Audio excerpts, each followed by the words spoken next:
Warahmatullahi wabarakatuh. Masya Allah. Shalom semuanya ya. Aku turun dulu ya. Barakallah, barakallah. Iya, ya, oke. Silakan Bang John. Ini sudah jadwal ya ini ya? Iya, sudah dijadwalkan dari kemarin sih. Oh. Kita jadwalin kemarin. Ya sini aja Di dulu. sini? Kang di sini ya. Oh. Ya udah. Tapi Kang Wafi Saya di kan bawah belum kalau gitu masuk. nanti. Kang Wafi. Belum ngobrol aja. Di sini ada Bang Juma kok. Bagaimana Bang Juma? Kabarnya? Sehat selalu? Alhamdulillah sehat abang. Alhamdulillah. Cuman pasti rasa ngantuk itu senantiasa selalu menyertai. Iya. Barang kalau kita melek kan sampai jam 3, jam 4 gitu lah. Iya betul. Siang kita aktivitas berjalan. Betul. Setiap hari. Kalau Bang Juma pernah ke Kendari belum? Saya belum bang, belum. Oh, belum pernah ke Kendari ya? Belum. Kalau saya memang ada di Kendari. Ini ku. Oh keluarga. Ada keluarga di Kendari juga. Iya. Tinggal di Kendari. Ya, anak-anak juga ada di sana. Oh Anakku gitu. ada di sana 2. Iya. Masya Allah. Tinggal di daerah belakangnya Busewai.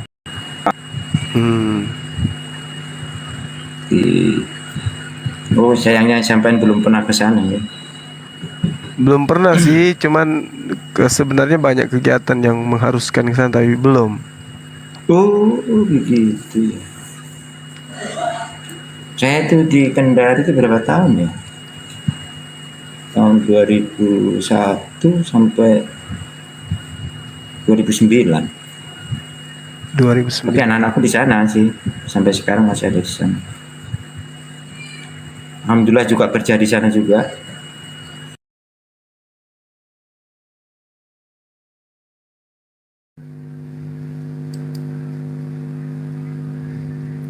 Ada kerja di sana. Ya kita tunggu siapa ini bang?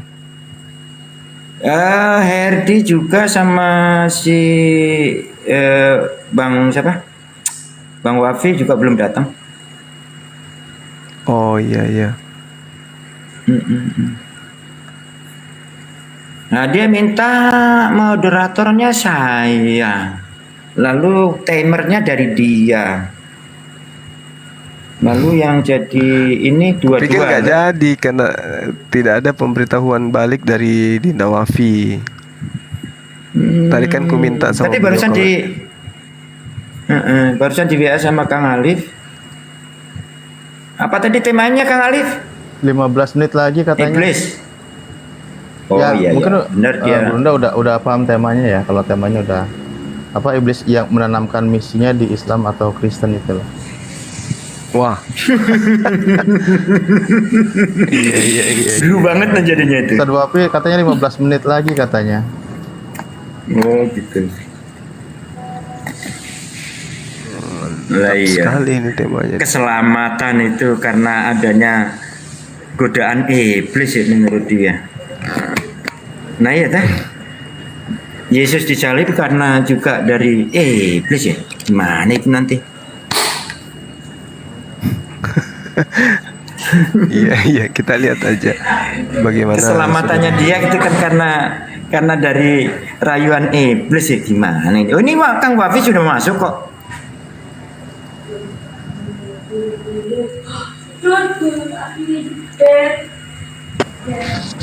Saya di bawah aja ya. Tuh, udah jadwal sebenarnya ya. Oke. Bang Ya. Kevin. Oke. Waalaikumsalam warahmatullahi wabarakatuh. Assalamualaikum warahmatullahi wabarakatuh. Bang Wafi. Juga di bawah ya. Sabar dulu. Katanya yang kalah debat malam ini harus jadi iblis.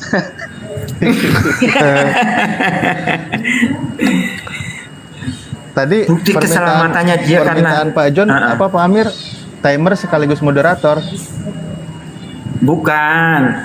Saya sebagai moderator, lalu dari Kristen timer, lalu yang Herdi sama siapa narasumber, Bang Juma sama Bang Najak narasumber. Biar sama katanya, di sini 3-3 gitu. Oh, alah. Maksudku Bang Alif mau tak jadikan moderator di sini. Gak taunya saya disuruh jadi moderator.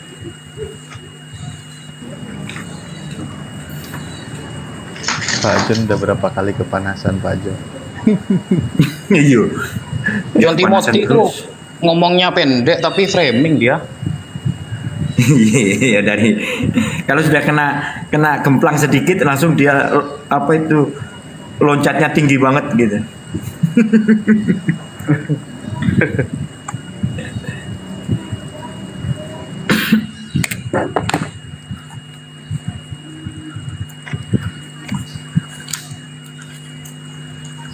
Gimana itu nanti kalau yang iblis tadi itu Bang Wafi, kok bisa punya apa namanya? Punya tema itu? Nah, itu dari Bang Zuma. Oh, dari Hanya. Alhamdulillah. Mantap banget itu. Jos Marco Jos itu nanti. Nanti paling bawa itu Ustadz, bawa si putih Wadis. itu.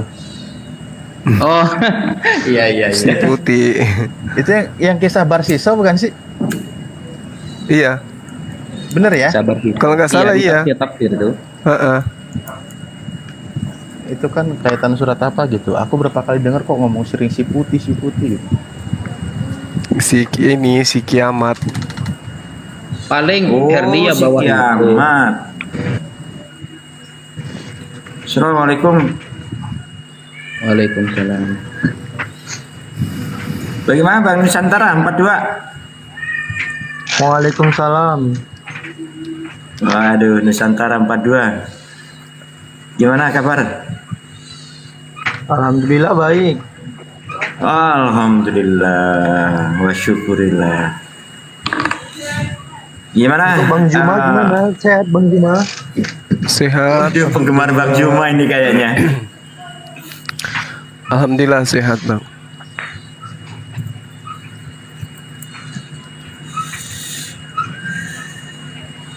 Sehat walafiat. Sehat. Posisi di mana, Bang? walafiat.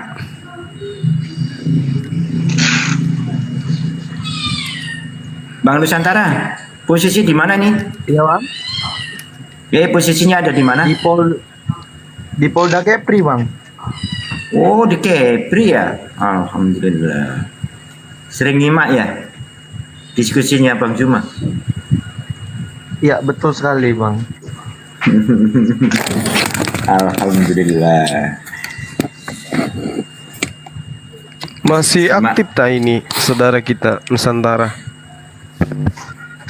Dinasnya. Bagaimana Bang Juma? Masih aktif dinasnya? Alhamdulillah saat ini masih Bang. Oh, Masya Allah. Syukur Alhamdulillah.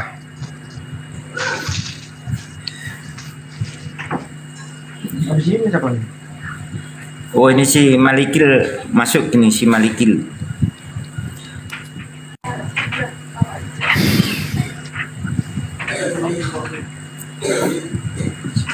Si Malikil masuk. Halo, selamat malam. Malikil al-Malaik. Ya, selamat malam Pak Emir, kawan-kawan semua. Gimana? Itu sudah di apa? TikToknya? Apa itu? Belum. Itu Gambarnya nggak nampak. Gimana, Bro? Jelas semua gambar? Bukan, itu yang kemarin TikToknya dibagi satu yang layar besar, 5 yang kecil. Udah bisa belum? Belum dapat saya, belum bisa. Wah, Belum parah. update baru kali aku, belum update baru. Biarin aja begini aja. Lo juga. Oke. Macem-macem pula kau ini. Oke. Macem-macem. Oke, ntar lagi ya kawan-kawan. Kita Siapa yang mau bagi- masuk? Ada Pak John dengan Bro Berserah. Bro, berserah. Oke. Ya. Kita atur waktu. Ya, 5 menit atau 7 menit lagi ya, boleh ya, Bro Suma ya. Boleh. Boleh. Mas ada ngobrol sama Bang Nusantara 42 ini. Yo wes. Ya. Mm-mm.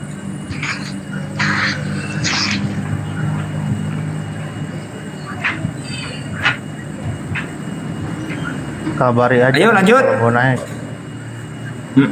Yang mau naik silakan, si Bang John silakan. Mana Pak Jonnya ada tah? Sudah ada itu.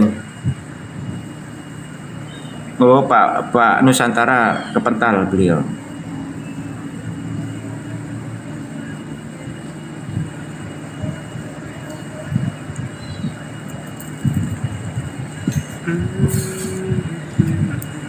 Udah masuk Kang John?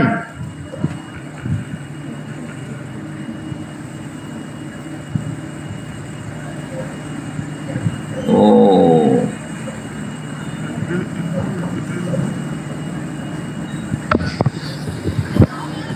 Bang John udah masuk, oke. Ya, salam. Satunya Baru siapa? dari kamar kecil. Salam. Gitu, oke. Udah datang belum? Belum. Satunya belum. Siapa yang mau masuk lagi? Sekitar 4-5 menitan Pak Amir lagi beres-beres Oh, dia. ya udah. Oke, sip. Ya wis, Dia nanti aku timer di bawah- ya? Di bawah ya, di bawah. Cuman Biarin ini, aja dulu Belum, Pak. belum. Alif belum datang. Nanti kalau Ngobrol aja datang- dulu di sini, Bang Alif.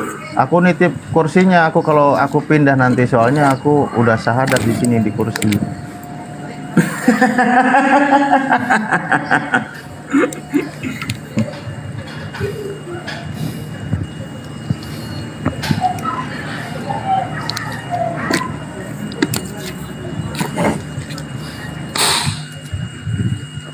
Sebetulnya siapa itu Kang John?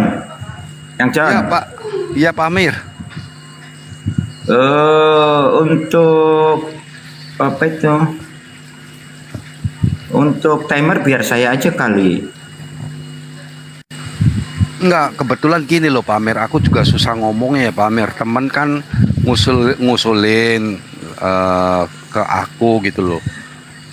Bilang, Pak John, timernya aku aja sih. Kan roomnya ada 3-3 gitu loh.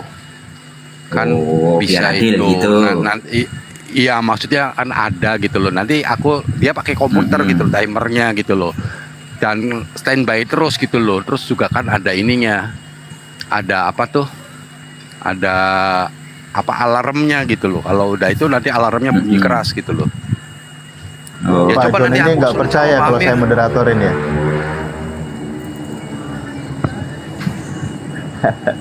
Kenapa Pak? Nggak percaya. saya pakai moderatorin. timerku pala pakai bom loh. Lihat nih, timerku pala pakai bom. Nanti kalau Enggak, bomnya kemarin Pak berbunyi Amir gimana? timernya tuh kadang-kadang aku nggak Enggak. kelihatan Pak Amir. Kemarin Goyang itu terus gitu loh, nggak fokus gitu loh. Nanti coba Enggak, dilihat timer. aja, nanti dilihat dulu timernya Iya, gimana. biar Suruh dia demoin. Ini timerku nih tak demoin 10 menit tak kasih waktu 10 menit dari kemarin tuh.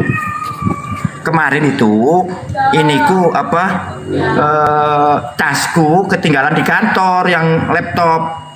Jadi nggak bisa apa namanya?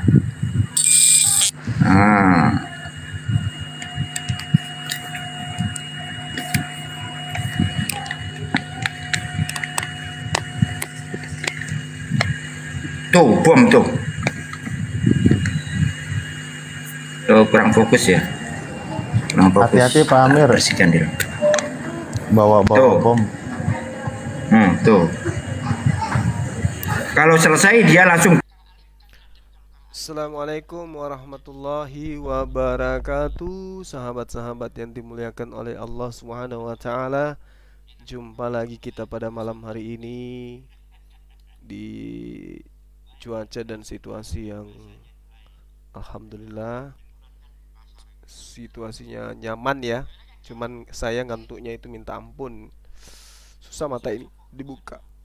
Tapi karena teman-teman mengajak kita untuk dialog seperti semalam, ya kita hadir ya.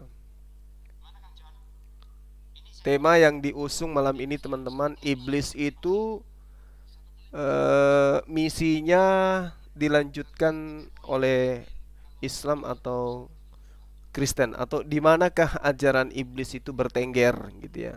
Apakah di Islam atau di Kristen? Jadi ini berbicara mengenai ajaran iblis ya. Iblisnya pensiun, sekarang dilanjutkan oleh ajaran siapa gitu. Seperti itu teman-teman, ini kita sedang menunggu gitu ya. Sedang menunggu moderator dan timernya untuk diatur kemudian. Iya, dari sahabat Kristen katanya. Oke, teman-teman silakan kemudian untuk mempersiapkan segala sesuatunya, termasuk tisu ya, kopi campur garam sedikit, tisu, kemudian apa lagi ya?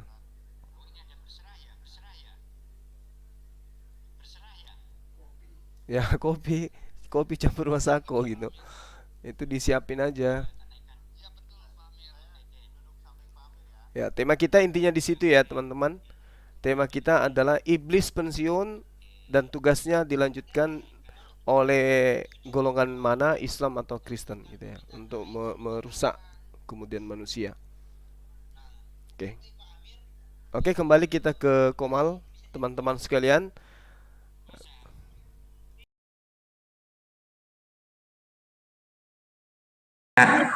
Iya, batalkan kamera, batalkan audio, bukan batalkan permintaan.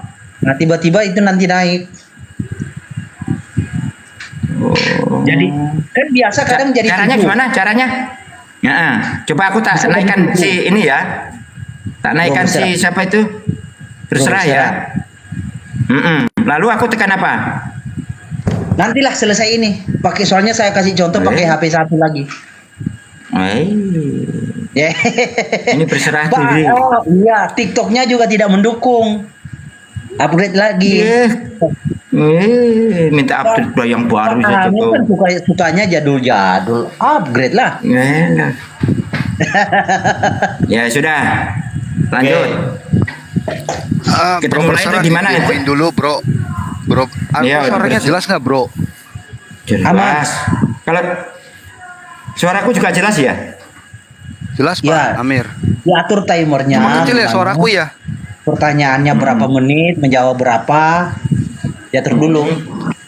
Nah itu sekalian bro berserah di demoin itunya timernya sekalian itu tadi yang diusulkan. bentar. Saya coba 5 detik deh. Oke. Suaranya Coba dikerasin dengar bro. suaranya ya. Nggak apa-apa. Suaranya tes dikerasin. dulu.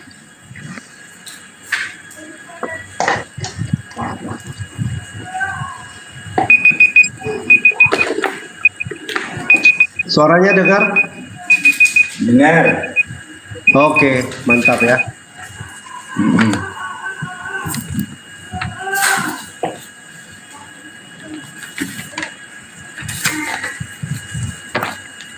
Temanya apa tadi? Apa Pak John? Agak-agak lupa. Agak-agak lupa. Oh. Mungkin Bang Zuma atau Iblis. Iblis dari sudut pandang Kristen dan Islam. Begitu. Bang Wafi? Iya, betul. Oke. Silakan. Bertanya opening berapa, lalu bertanya berapa, menjawab berapa, Bro? Nah itu tuh bro berserah. Coba tadi catatannya mana bro?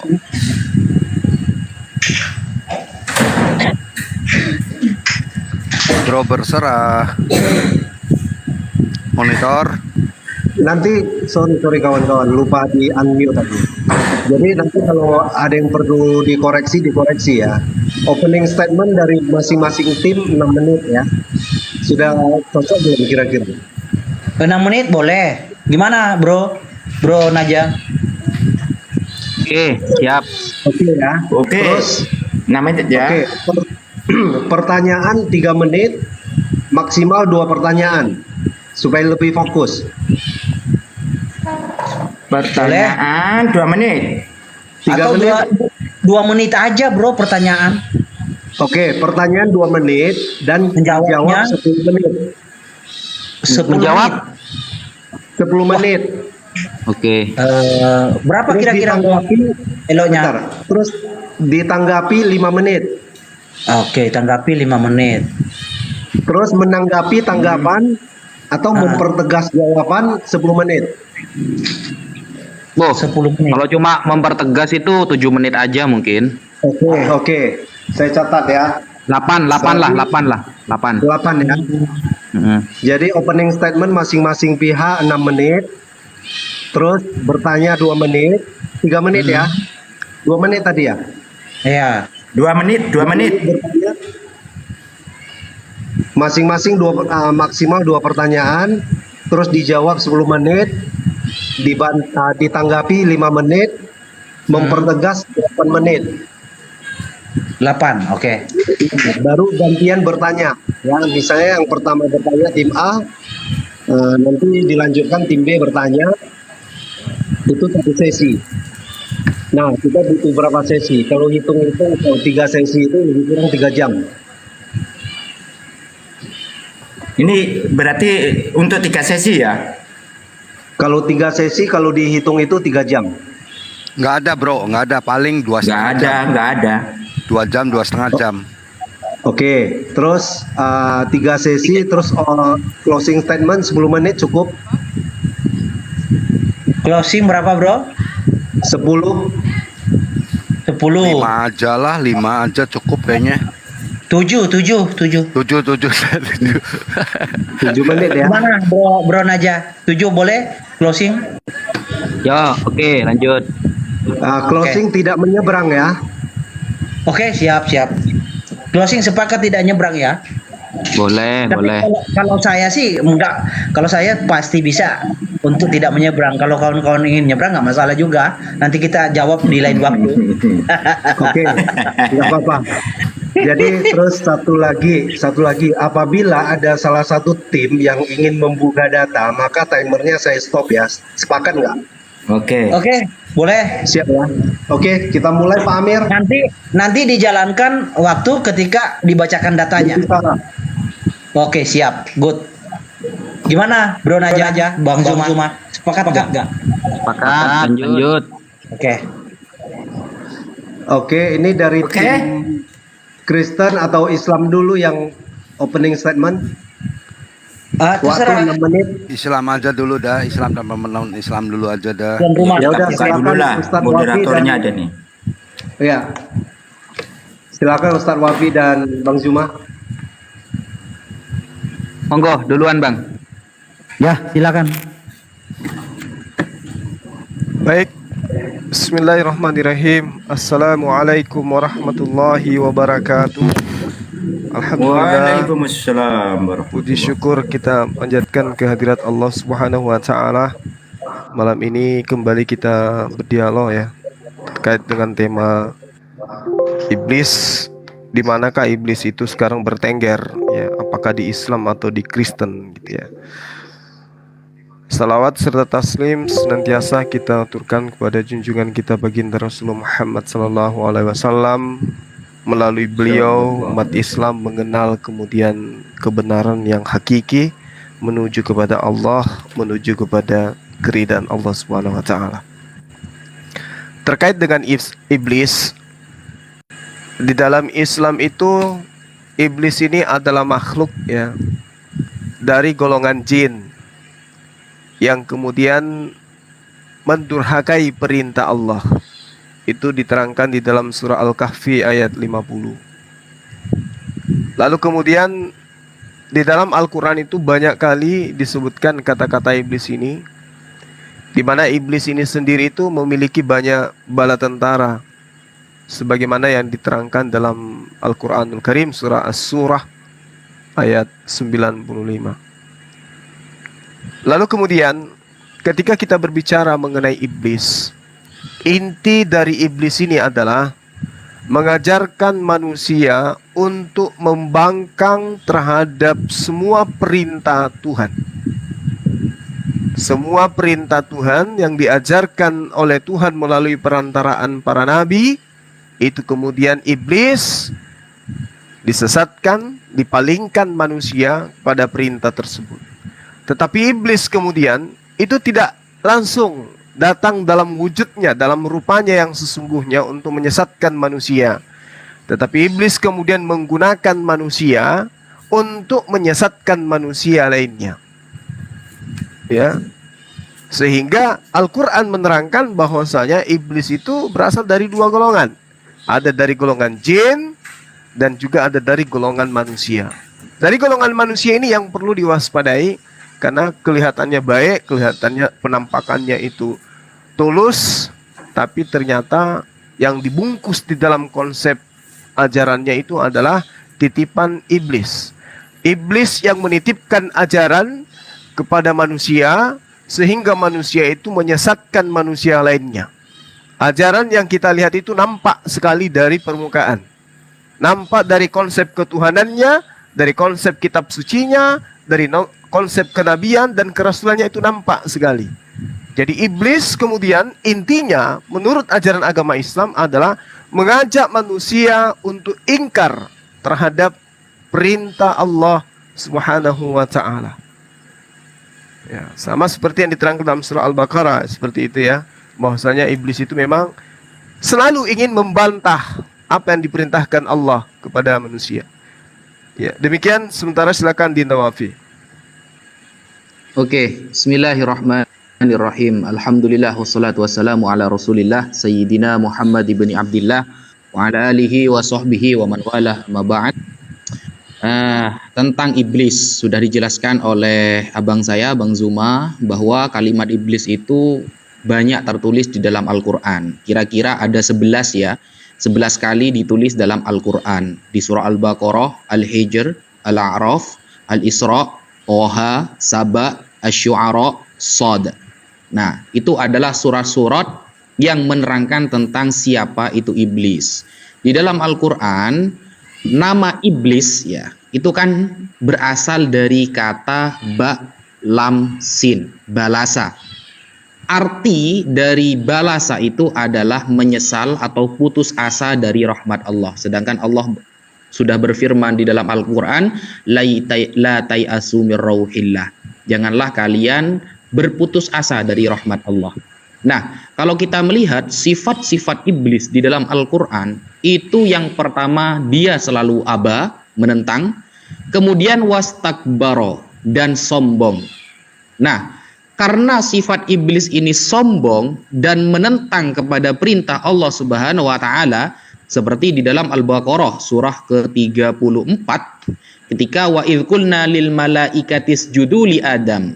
Ketika kami mengatakan kepada malaikat sujudlah kepada Adam, seluruhnya sujud kecuali iblis. Iblis di sini aba, menentang, wastakbaro, dan sombong. Wa kana minal kafirin, dan dia termasuk yang kafir, ingkar kepada kebenaran. Nah, kemudian beberapa kali ayat ini dinarasikan dalam Al-Quran dalam beberapa konteks, sehingga sifat iblis sudah dijelaskan oleh Al-Quran, yaitu menentang dan takabur atau sombong kepada perintah Allah Subhanahu wa taala. Sehingga kita sebagai umat Islam meyakini bahwa iblis di dalam Islam adalah ajaran kesesatan, tidak boleh ditiru dan tidak boleh diikuti seluruh jejak langkahnya. Nah, cara iblis mengganggu manusia sudah disampaikan oleh Bang Zuma, dan saya perkuat di dalam hadis juga bahwa nanti cara mengganggunya itu yajri majrad dam, melalui peredaran darah dan lain sebagainya. Sekian dari saya. Wassalamualaikum warahmatullahi taala wabarakatuh. Oke, waktu pas. Oke. Silakan dari Oke, terima kasih. Silakan. Kristen. Bro Malikil Waktu semua aja bro, dimulai silakan Anda bro. berbicara. Bro Malikil semua ya. Bro Malikil semua ya. Oh, oke. Ya. Jadi selamat malam ya semua kawan-kawan. Terima kasih untuk Pak Amir selaku tuan rumah yang menyediakan room untuk kita diskusi ya. Tentu diskusi kita malam hari ini adalah ya diskusi yang ada faedahnya ya. Bukan diskusi yang kayak preman pasar yang tidak teratur, yang tumpang tindih. Ya. Oke. karena malam ini kita ada topik ya tentang ngeri-ngeri sedap sih topiknya, iblis dari sudut pandang Kristen maupun Islam.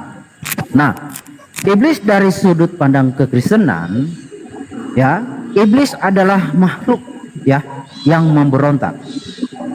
Di dalam Kejadian 1 ayat 31, Tuhan semesta alam menciptakan segala sesuatu dipandangnya baik.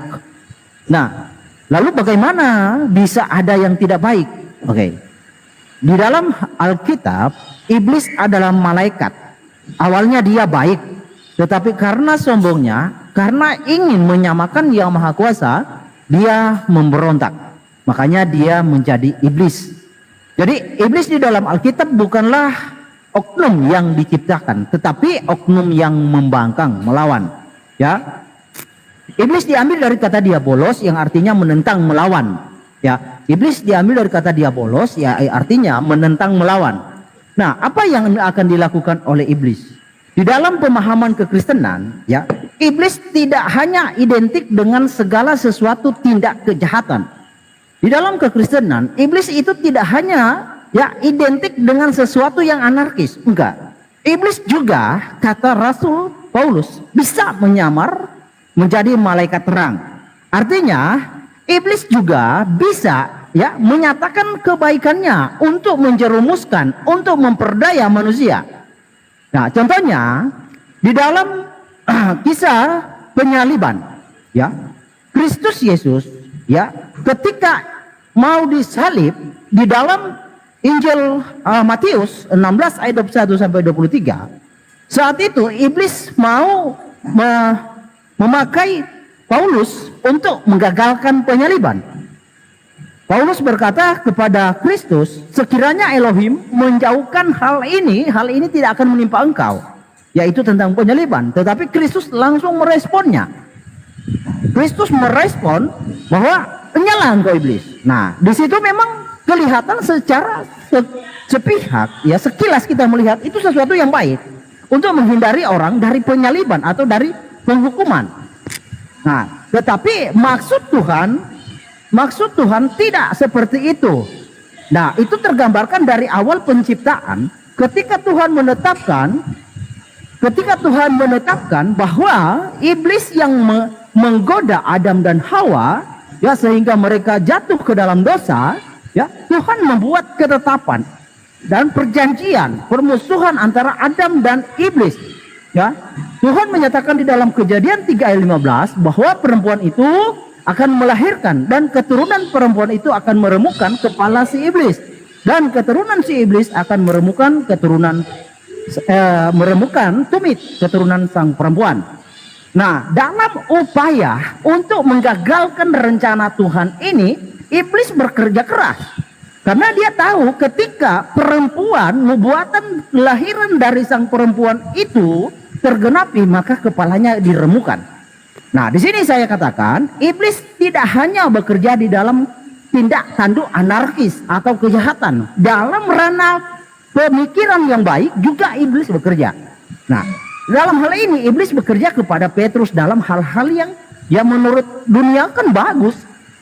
Untuk menyelamatkan seseorang dari kecelakaan menurut dunia bagus, tetapi ketetapan Tuhan harus ada yang diremukkan. Satu meremukkan kepala, satu meremukkan tumit. Nah, itu contohnya. Lalu ada juga dalam pengajaran-pengajaran seperti ketika Kristus ditanya, dari 7 orang laki-laki, 1 orang perempuan bersuamikan 7 orang, mereka mau mencobai Kristus, bertanya, siapakah yang menjadi suaminya di surga nanti? Tetapi Kristus langsung menyatakan, kamu sesat. Nah, dalam hal analog ayat ini ada suatu gambaran, memang hukum kawin mawin itu wajar, tetapi di dalam hari kebangkitan tidak ada. Nah, ada yang mau mencampuri itu, di dalam iman kami itu yang disebut pengajaran-pengajaran iblis. Memang sifatnya tidak terkesan anarkis, tidak terkesan jahat, terkesan baik. Nah, itu yang saya mau coba bawakan, bahwa iblis itu tidak selalu bekerja di dalam ranah kejahatan. Ketahuilah, iblis itu juga bekerja di dalam ranah yang baik. Bisa bekerja dalam ranah toleransi, bisa. Iblis cerdik iblis itu licik ya. Kita harus bisa mengetahui supaya untuk kita tahu dan mengenal dengan cara seperti apa kita mengenal iblis, yaitu mengenal ketetapan Tuhan. Janji Tuhan atas umat manusia seperti apa nanti penggenapannya dan seperti apa nubuatannya. Disitulah kita akan bisa mengenal di siapa iblis itu. Ingat, iblis bisa menyamar sebagai malaikat terang. Cara mengidentifikasinya, lihat pengajarannya, lihat buahnya, itu pasti. Waktu habis.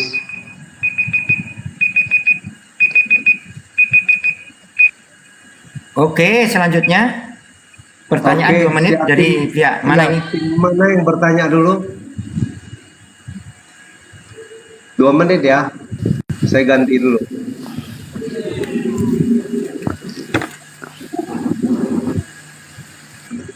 Oke, dari tim mana yang bertanya dulu, Pak Amir? Dari tim Islam Muslim aja, yang bertanya. Muslim dulu. Dari Muslim Oke, yang silakan Ustaz Wafi atau Bang Juma. Lanjut. Oke, baik. Silakan Bang Juma. Baik, makasih banyak, Bang. Pertanyaan saya kepada teman Kristen yang ada di sini. Jadi iblis itu katanya adalah bisa menyamar ya. Kalau di Islam itu iblis itu bisa merasuki manusia untuk nampak kelihatan baik, tetapi tujuannya adalah untuk menyesatkan manusia.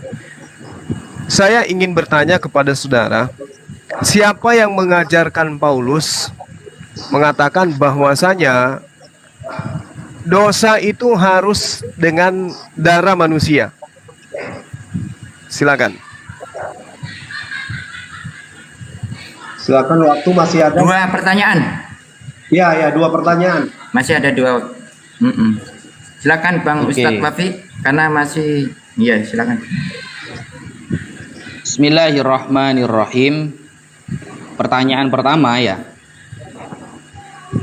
Tanpa iblis, kira-kira Yudas menyerahkan Yesus enggak? Gitu loh.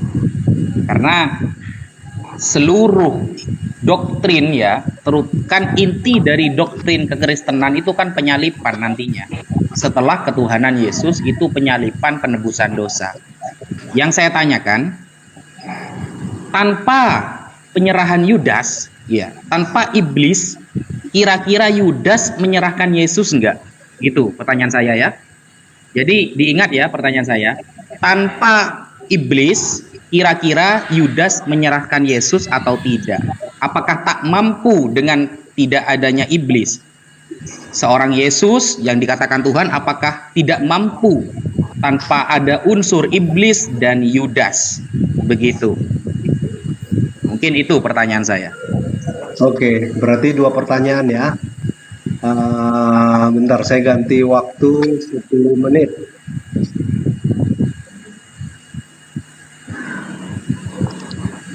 Tim dari Kristen sudah nangkap belum pertanyaannya? Oke, aman bro. Sudah Aman. ya. Oke, Ya. silakan berbicara. Saya akan memulai waktu saat Anda berbicara. Oke, Pak John mau jawab yang mana Pak John? Bro dulu aja, nanti aku lengkapi bro. Oke, jadi tentang siapa yang mengajari tentang darah manusia menebus dosa. Jadi tidak ada orang yang mengajari darah manusia bisa menembus dosa. Saya mulai dari Alkitab ya. Kita buka, saya open cam bro. Bentar. Oke, saya stop ya. Ya bentar, oke. Ini sayangnya Pak Amir TikToknya tidak diupdate, jadi kurang seru sih sebenarnya. Imamat 20. Terlalu main. Imamat 20 ayat 3. Oke.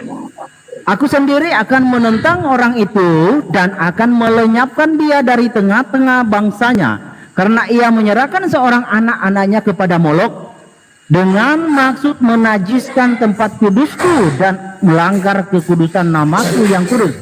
Oke. Jadi di sini ada pernyataan Tuhan bahwa barang siapa menyerahkan anak-anaknya kepada Molok, ya, itu adalah menajiskan tempat kudusnya. Apa itu tempat kudusnya? Adalah tubuhnya. Kenapa? Karena Tuhan sudah menyatakan jauh sebelum Kristus hadir, Tuhan sudah membuat ketetapan Yang akan menjadi penebus itu adalah baitnya, adalah tubuhnya, yaitu kami kenal Kristus Yesus. Nah, oke, jadi tidak ada pengajaran tentang darah manusia, tetapi darah Tuhan. Di dalam 1 Korintus 11 ya, ayatnya 27 ya, dan 28 dan 27 dan 28. Jadi barang siapa dengan cara yang tidak layak makan roti atau minum cawan Tuhan, ia berdosa terhadap tubuh dan darah Tuhan. Jadi darah Tuhan ya, karena memang tidak ada manusia yang olehnya darahnya sendiri atau darah orang lain yang sesama manusia debutano bisa menebus dosa. Ya. Dan itu Tuhan nyatakan di dalam nubuatannya, Imamat 17 ayat 11. Imamat 17 ayat 11. Oke. Imamat 17 ayat 11. Karena nyawa makhluk ada di dalam darahnya, dan aku telah memberikan darah itu kepadamu di atas mezbah untuk mengadakan pendamaian bagi nyawamu, karena darah mengadakan pendamaian dengan perantara nyawa.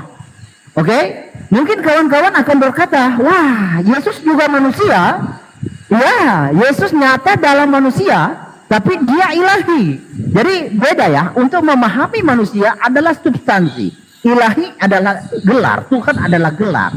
Oke? Jadi kalau noto manusia, memang murni manusia yang benih debutana, itu tidak ada. Tuhan tidak pernah mengatakan debutana itu bisa menebus dosa, tetapi benih roh yang bisa menebus dosa. Dikatakan di mana? Di dalam Mazmur 46. Mazmur 49, sorry bukan 46 ya, 49. Mazmur 49. Oke. 49 ayat 7, ayat 9, 8 dan 9. Tidak seorang pun dapat membebaskan dirinya atau memberikan tebusan kepada Allah ganti nyawanya, karena terlalu mahal harga pembebasan nyawanya dan tidak memadai untuk selama-lamanya. Jadi memang tidak ada manusia debutana yang bisa menebus dosa, hanya Tuhan. Makanya Tuhan kami itu datang, ya, dia menyatakan dirinya dalam wujudnya, yaitu Kristus, yaitu baitnya, yang sudah dia tetapkan ketika Adam dan Hawa jatuh ke dalam dosa, yaitu lewat kelahiran seorang perempuan yang akan diremukkan tumitnya. Tetapi nyatanya ada yang diajari tidak diremukkan. Nah, itu yang menjadi kekeliruan, nanti kita bahas ke depannya. Soal tentang apa tadi? Apakah Yudas itu punya andil? Yudas itu tidak punya andil, ya. Jadi gini kawan. Sebelum peristiwa Yudas ini saya mau ceritakan timelinenya ya. Matius ya. Matius 16 ayat 21 dan 23 ya. 1 sampai 23. Sejak ini timeline sebelum Yudas mengkhianati ya. Ini Matius. Sejak waktu itu Yesus mulai menyatakan kepada murid-muridnya bahwa ia harus pergi ke Yerusalem dan menanggung banyak penderitaan dari pihak-pihak tua, imam-imam, kepala dan ahli Taurat, lalu dibunuh dan dibagikan pada hari ketiga. Tetapi Petrus menarik Kristus ke samping dan menegur dia, katanya, Tuhan, kiranya Elohim menjauhkan hal itu sekali-kali takkan menimpa engkau. Maka Kristus berpaling dan berkata kepada Petrus, "Enyahlah iblis." Jadi iblis di sini memang bersusah payah, ya, bekerja keras untuk menggagalkan. Dari timeline ini, pertama dia mau memakai Petrus untuk menggagalkan penyaliban, lalu tiba-tiba dia memakai Yudas, ya, untuk memakai Yudas seolah-olah dia punya andil. Nah, itu yang saya katakan dari tadi, iblis itu licik. Jadi untuk memahami apakah jasa Yudas atau jasa iblis yang memakai Yudas, tidak sama sekali, karena Kristus ya sudah dilihat oleh orang-orang Farisi maupun Saduki, mereka merasa terancam dan mereka merasa Kristus menghujat, ya, karena dia menyatakan dirinya adalah anak Allah, yaitu Allah itu sendiri. Jadi itu alasannya. Jadi Petrus dan Yudas yang dipakai oleh iblis, ya, Yudas itu timeline yang kedua, Petrus yang pertama. Jadi iblis itu bekerja keras supaya kesannya ya dia itu adalah yang menjadi pelopor terjadinya penjaliban. Dan di awal juga dia memakai Petrus. Karena kenapa? Dia ingin menggagalkan penjaliban. Ketika Kristus tersalib, maka iblis pasti diremukkan kepalanya. Silakan, Pak John. Iya, semua jawaban sudah diborong semua sama Bro Herdi. Tapi aku pengen nambahkan sedikit aja. Sebenarnya dasar penebusan itu ada di Kejadian 3 ayat 21. Ketika Tuhan memberikan pakaian yang dari kulit binatang, disitulah adalah penumpahan darah. Dan Adam saat itu tidak langsung mati. Karena firman-Nya saat itu juga engkau mati, pada hari itu juga engkau akan mati, tetapi tidak akan mati karena Allah kami, Allah Kristen itu adalah Allah yang kasih, tetapi Dia harus adil. Adil dalam hal ini dosa mempunyai konsekuensinya. Nah, apakah di Islam ada konsekuensi dosa itu atau upahnya dari dosa itu? Kalau kami dosa itu upahnya adalah maut. Sangat jelas sekali. Kemudian sebetulnya banyak ya. Itu di Keluaran 24 ayat 8 juga dikatakan. Kemudian di Ibrani 9 ayat 18 ayat 20 juga itu dikatakan. Dan di Ibrani 10 ayat 4 tidak mungkin darah hewan menebus dosa. Ya. Kemudian tanpa penumpahan darah tidak akan ada pengampunan. Itu seperti sudah dijelaskan sama Bro Herdi tadi. Ibrani 97, Imamat 17:11 juga. Yaitu karena nyawa makhluk ada di dalam darahnya. Ya, jelas sekali. Rasanya itu aja ya Bro Herdi, sudah cukup ya. Saya tambahkan ya.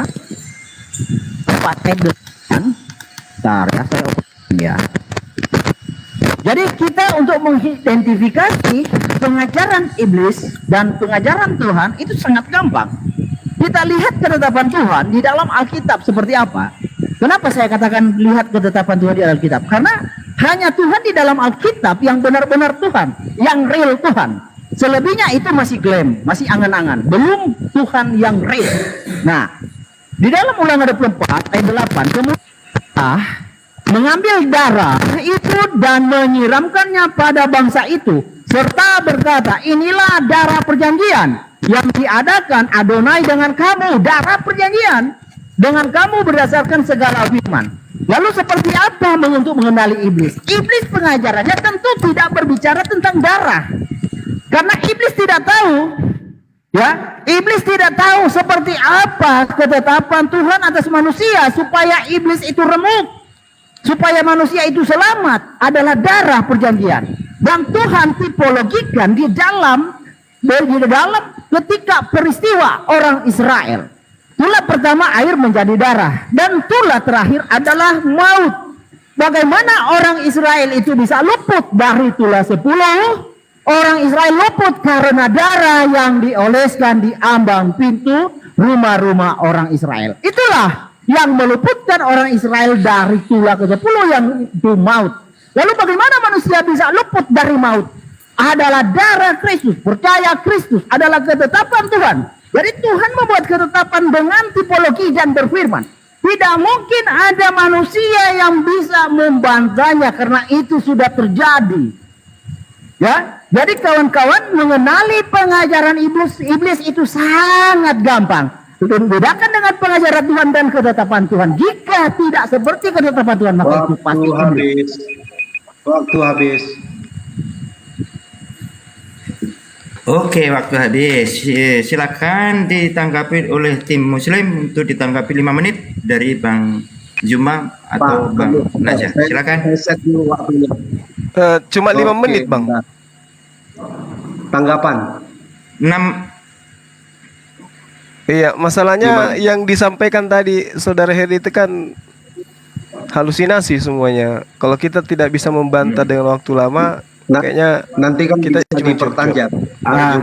Ya, sepakati aja bro sebelum kita masuk ke tahap kita. Bronya maunya Ya, apa? terserah gimana kesepakatan. Ya, kalau bisa 6 menit.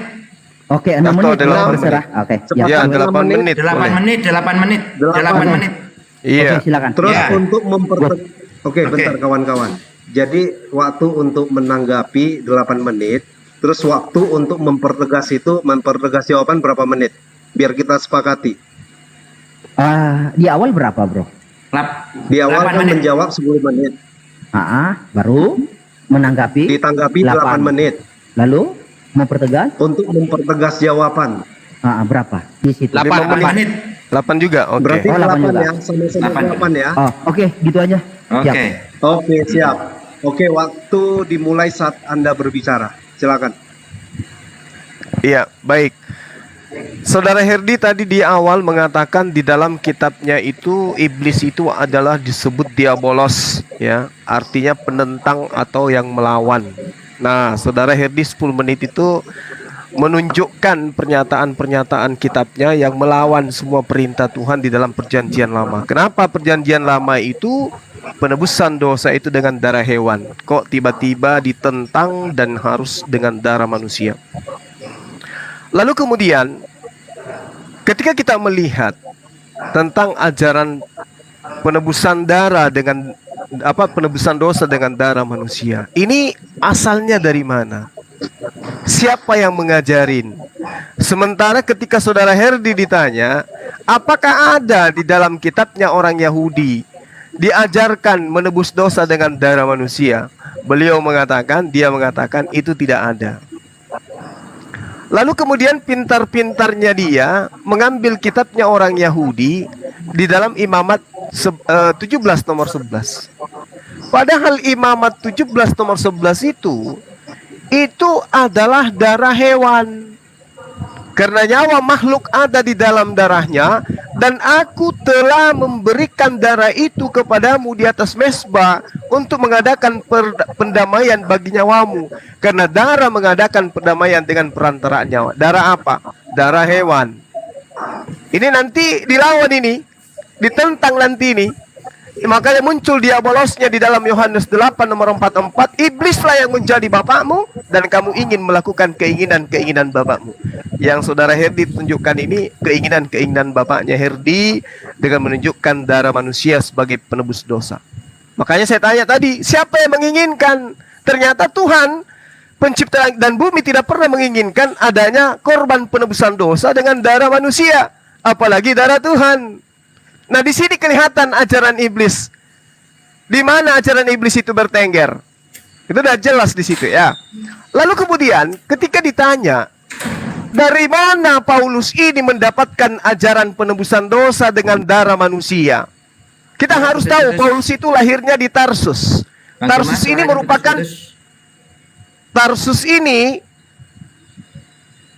adalah merupakan pusat penyembah dewa. Ya, misalnya Dewa Mitra. Di situ penyembahan Dewa Mitra itu memang membutuhkan darah di dalam pengampunan dosa, dan darah adalah lambang daripada penebusan dosa yang ada di Tarsus. Paulus itu ada di sana. Kalau dikatakan Paulus itu orang Yahudi, ya mungkin orang tuanya, orang tua Paulus adalah orang Yahudi yang mengharamkan darah. Tetapi karena Paulus sejak kecil sudah terbiasa dengan upacara penyembahan berhala, sehingga bagi Paulus, darah sudah merupakan sumber kekuatan dan merupakan penebusan dosa sesuai dengan ajaran penyembah Dewa Mitra dan Dewa Herakles. Ya, ini dapat kita lihat di dalam 1 Korintus 10 nomor 16. Darah, dan tubuh Yesus. Ini ajaran dari mana? Paulus mendapatkan ilmu dari mana? Bahwa dosa harus ditebus dengan darah dan tubuh Yesus manusia. Saudara Herdi mengatakan itu tidak ada di dalam Bible. Lalu dari mana? Inilah yang dikatakan oleh Yesus, iblislah yang menjadi bapakmu dan kamu mau melakukan keinginan-keinginan bapakmu. Malam ini kita saksikan si Saudara Herdi mau melakukan kehendak daripada Paulus, yaitu mendudukkan anak Maria sebagai penebus dosa di atas tiang salib. Nah, kemudian di dalam pengajaran Saudara Herdi di dalam kitabnya sendiri, Yesus itu diwahyukan oleh Allah sebagai juru selamat kepada Bani Israel. Dengan cara apa? Dengan cara mengajarkan satu-satunya juru selamat, yaitu Allah itu sendiri. Tuhan yang mengutus Yesus, yang Yesus sebut sebagai Bapa di surga. Baca Yesaya 44 nomor 6. Baca Yesaya 44 nomor 24. Baca Yesaya 45 nomor 21. Bahkan baca Matius 19 nomor 17, Matius 7 nomor 21. Tuhan selalu identik hanya kepada Allah. Juru selamat itu hanyalah Allah, dan Yesus mengajarkan untuk selamat nyembah hanya kepada Allah. Tidak ada itu darah di atas tiang salib. Demikian, silakan Dinda Wafi. Bismillahirrahmanirrahim. Mas Herdi barusan salah jawab ya. Saya tidak bertanya ikut andilnya Yudas di dalam penyaliban Yesus, Mas Herdi. Pertanyaan saya itu, tanpa iblis, kira-kira Yudas menyerahkan Yesus atau tidak? Karena yang saya tanya iblis, bukan Yudasnya, bukan keikut andilannya. Kira-kira tanpa iblis, Yudas itu menyerahkan Yesus apa enggak? Karena tanpa hasutan iblis, Yuda mah baik-baik saja ke Yesus gitu loh. Kan karena bisikan iblis, dia menghasut Yudas, makanya Yudas dengan tanda kutip menjual Yesus kepada imam-imam seharga 30 keping perak. Jadi yang laku dijual bukan hanya gereja ya, Tuhan juga laku dijual dengan seharga 30 keping perak gitu loh. Jadi yang saya tanyakan itu, tanpa iblis Yudas menyerahkan Yesus apa enggak? Kemudian di dalam Imamat 17 nomor ke-11, Mas Herdi comot-comot ayat ternyata. Kemarin tadi malam bilang Mas John Timothy jangan comot-comot ayat. Sekarang teman Anda sedang comot ayat. Coba baca ayat setelahnya. Setelahnya kan jelas, karena darah itulah nyawa segala makhluk. Sebab itu aku telah berfirman kepada orang Israel, darah makhluk apapun janganlah kamu makan. Karena darah itulah nyawa segala makhluk. Setiap orang yang memakannya haruslah dilenyapkan. Lalu kita bandingkan dengan Yohanes 6. Yohanes 6, 53 sampai 54. Maka kata Yesus kepada mereka, aku berkata kepadamu, sesungguhnya jikalau kamu tidak makan daging anak manusia dan minum darahnya, kamu tidak mempunyai hidup dalam dirimu.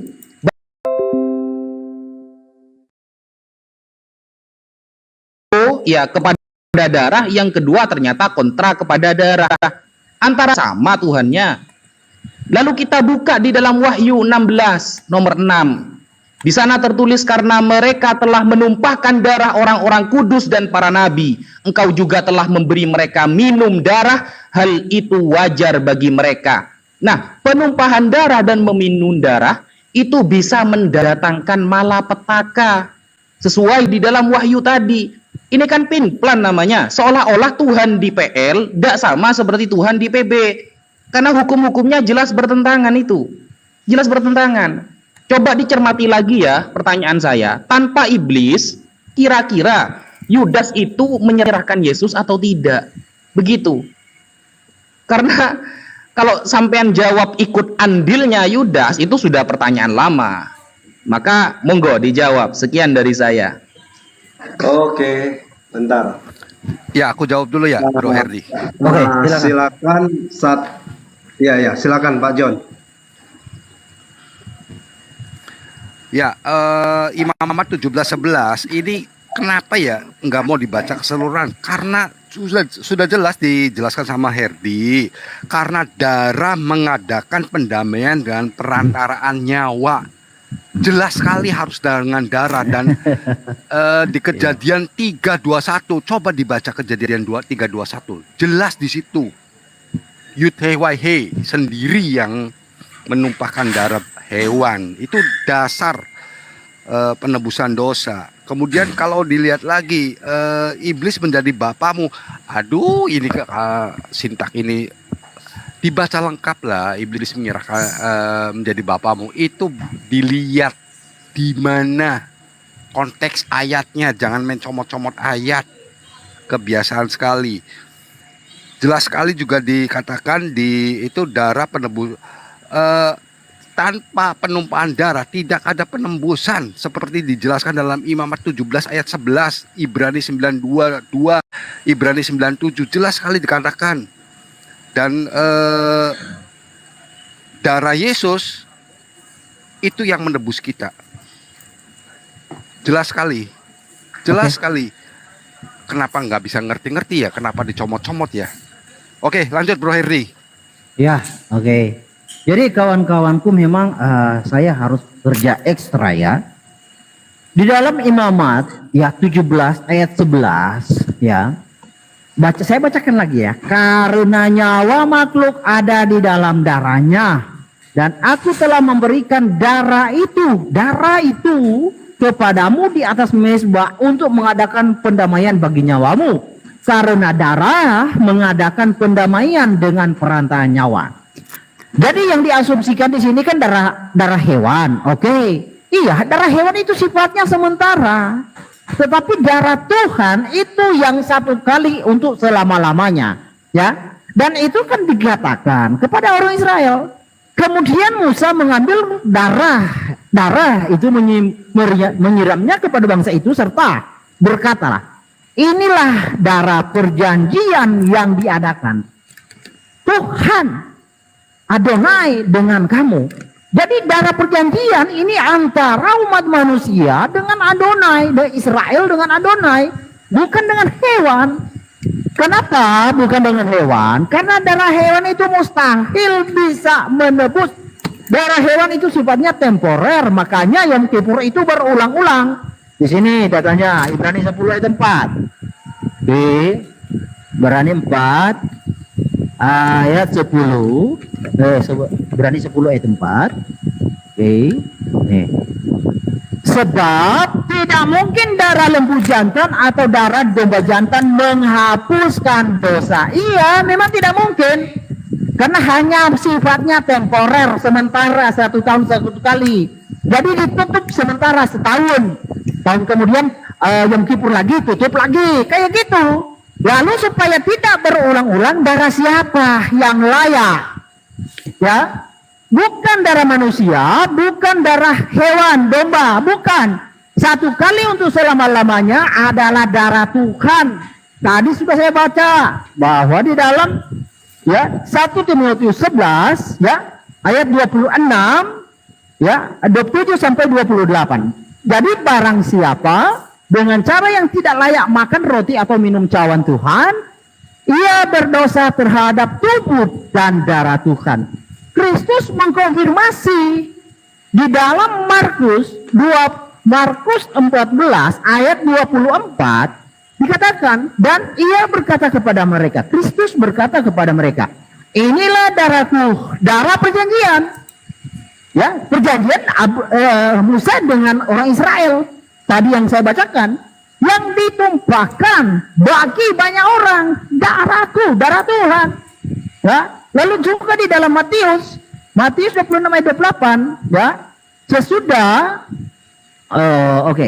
Matius 26 ayat 28, 27 dulu ya. Sesudah itu ia mengambil cawan, mengucap syukur lalu memberikan kepada mereka dan berkata, minumlah kamu semua dari cawan ini, sebab inilah darahku, darah perjanjian yang ditumpahkan bagi banyak orang untuk pengampunan dosa.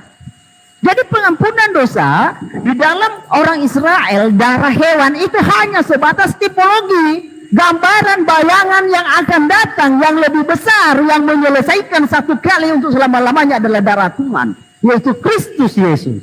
Bertobatlah. Lalu di dalam tipologinya kan gini, tipologinya orang Israel terhindar dari maut karena darah. Bukan karena kekuatan orang Israel, salah. Bukan karena pedang, bukan. Tapi darah yang menghindari, menyelamatkan Anda dari maut. Oke, di sini. Di dalam Keluaran 12, ayatnya yang ke-13. Oke. Nah, dan darah itu menjadi tanda bagimu pada rumah-rumah di mana kamu tinggal. Apabila aku melihat darah itu, maka aku akan lewat daripadaku. Jadi tidak akan ada tulah kemusnahan di tengah-tengah kamu apabila aku menghukum tanah Mesir. Jadi dengan darah itu kita tidak akan dimusnah. Nah, darah itu sudah ada dan dia telah naik ke surga. Jika you menolak darah itu, konsekuensinya you musnah.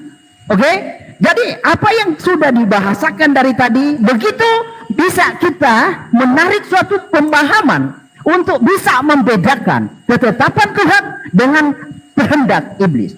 Iblis memang ketakutan dalam hal ini, maka dia sebisa mungkin ya mau mengajari yang berlawanan dengan ketetapan Tuhan. Itu pasti. Iblis tidak mau dia sendirian di dalam neraka, makanya dia mau mengajari orang bahwa darah tidak mungkin, bahwa penebusan Tuhan tidak mungkin jadi penebus. Tuhan di dalam perjanjian lama sudah menyatakan dirinya adalah juru selamat dan penebus. Ya, di dalam Yesaya 60 ayat 13. Dalam Yesaya 60 ayat 13 ya. Yesaya 60 ayat. Pak John kalau masih mau tambahkan kasih kode aja. Lanjut, gampang. 60, sorry, bukan 60, 63. 63 ayat 13. Oke. Oke, ayat 16. Bukankah engkau Bapa kami? Sungguh Abraham tidak tahu apa-apa tentang kami dan Israel tidak mengenal kami. Ya Adonai, engkau sendiri Bapa kami, namamu ialah penebus kami sejak dahulu kala. Jadi Tuhan sudah menyatakan dirinya bahwa dia itu juru selamat dan penebus. Nah, ditipologikan kepada orang Israel. Itu tipologi bayangan yang akan terjadi. Jadi Israel adalah prototipe Tuhan untuk karya Tuhan untuk menggenapi sang Mesias tersebut. Ya, bukan dalam bentuk perkataan saja, tetapi dalam bentuk tindakan yang kita sebut itu namanya tipologi. Jadi tipologinya orang Israel itu selamat dari maut karena darah. Tulah ke-10 itu adalah maut, dan orang Israel luput dari maut karena darah. Bukan karena pedang atau bukan karena tombak, tapi murni itu karena darah Tuhan. Waktu habis. Amin. Bentar, sekarang selanjutnya. waktu untuk pihak Kristen bertanya, waktu 2 menit maksimal 2 pertanyaan.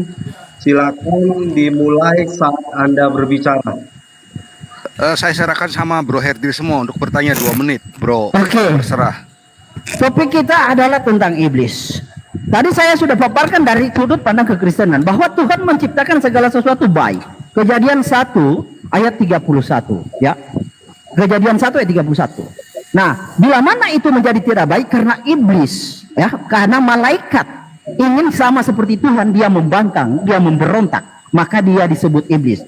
Nah, di dalam pemahaman Quran ya, bahwa iblis itu bukanlah malaikat, tetapi iblis itu memang sudah diciptakan iblis. Bagaimana Allah Subhanahu wa taala mau menerapkan kebaikan, menerapkan keselamatan jika dia juga yang menciptakan kecelakaan? Contoh, di dalam surah 64 saya bacakan ya. Surah 64 At-Takabun ayatnya yang kedua dan ayatnya yang keempat ya. Oke. Bentar, saya open cam ya. Oke. Sebentar. Di pause dulu, Bro.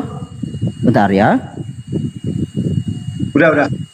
Udah. Nah, di dalam surah At-Tagabun dikatakan di sana bahwa Allah Subhanahu wa taala itu menciptakan manusia sudah kafir dan muslim. Nah, bagaimana Allah menghendaki sesuatu pertobatan jika manusianya sudah dia ciptakan celaka? Ya kan, contoh ya seperti Adam 40 tahun sebelum diciptakan sudah ditetapkan berdosa. Bagaimana pula harus menyalahkan dia ketika berdosa? Harusnya yang disalahkan itu yang membuat skenario itu, bukan yang korban. Adam dan manusia dan iblis itu adalah korban. Di dalam surah Al-Hijr ayat 39, iblis disesatkan oleh Allah. Bagaimana pula Allah menyalahkan iblis sedangkan Allah sendiri yang menyalahkan iblis? Allah sendiri di dalam surah Al-Hijr ayat 39, Allah lah yang menyesatkan iblis. Bagaimana pula iblis itu disalahkan? Lalu Adam sebelum diciptakan sudah ditetapkan berdosa. Bagaimana pula Adam disalahkan? Coba jelaskan konsep Allah seperti apa? Habis, Bro. Oke, bentar. Saya set waktunya bentar. 10 menit untuk menjawab ya, sebentar. Oke, silakan menjawab pertanyaan 10 menit, waktu dimulai saat Anda berbicara. Lanjut Bang. Iya. Jadi kalau kita lihat ya, Saudara Herdi berapi-api, tapi ajaran yang dia sampaikan itu adalah ajaran yang bertentangan dengan ajaran Tuhan yang ada dalam Perjanjian Lama. Darah, dan darah. Sementara darah yang dimaksud oleh Perjanjian Lama itu darah hewan. Kenapa diganti menjadi darah manusia? Bahkan dia dengan berani mengatakan darah Tuhan, gitu ya. Jadi situ sangat jelas. Lalu kemudian sekarang dia balik lagi menyerang Islam nih. Ya, dikatakan bahwa Allah itu menciptakan iblis katanya.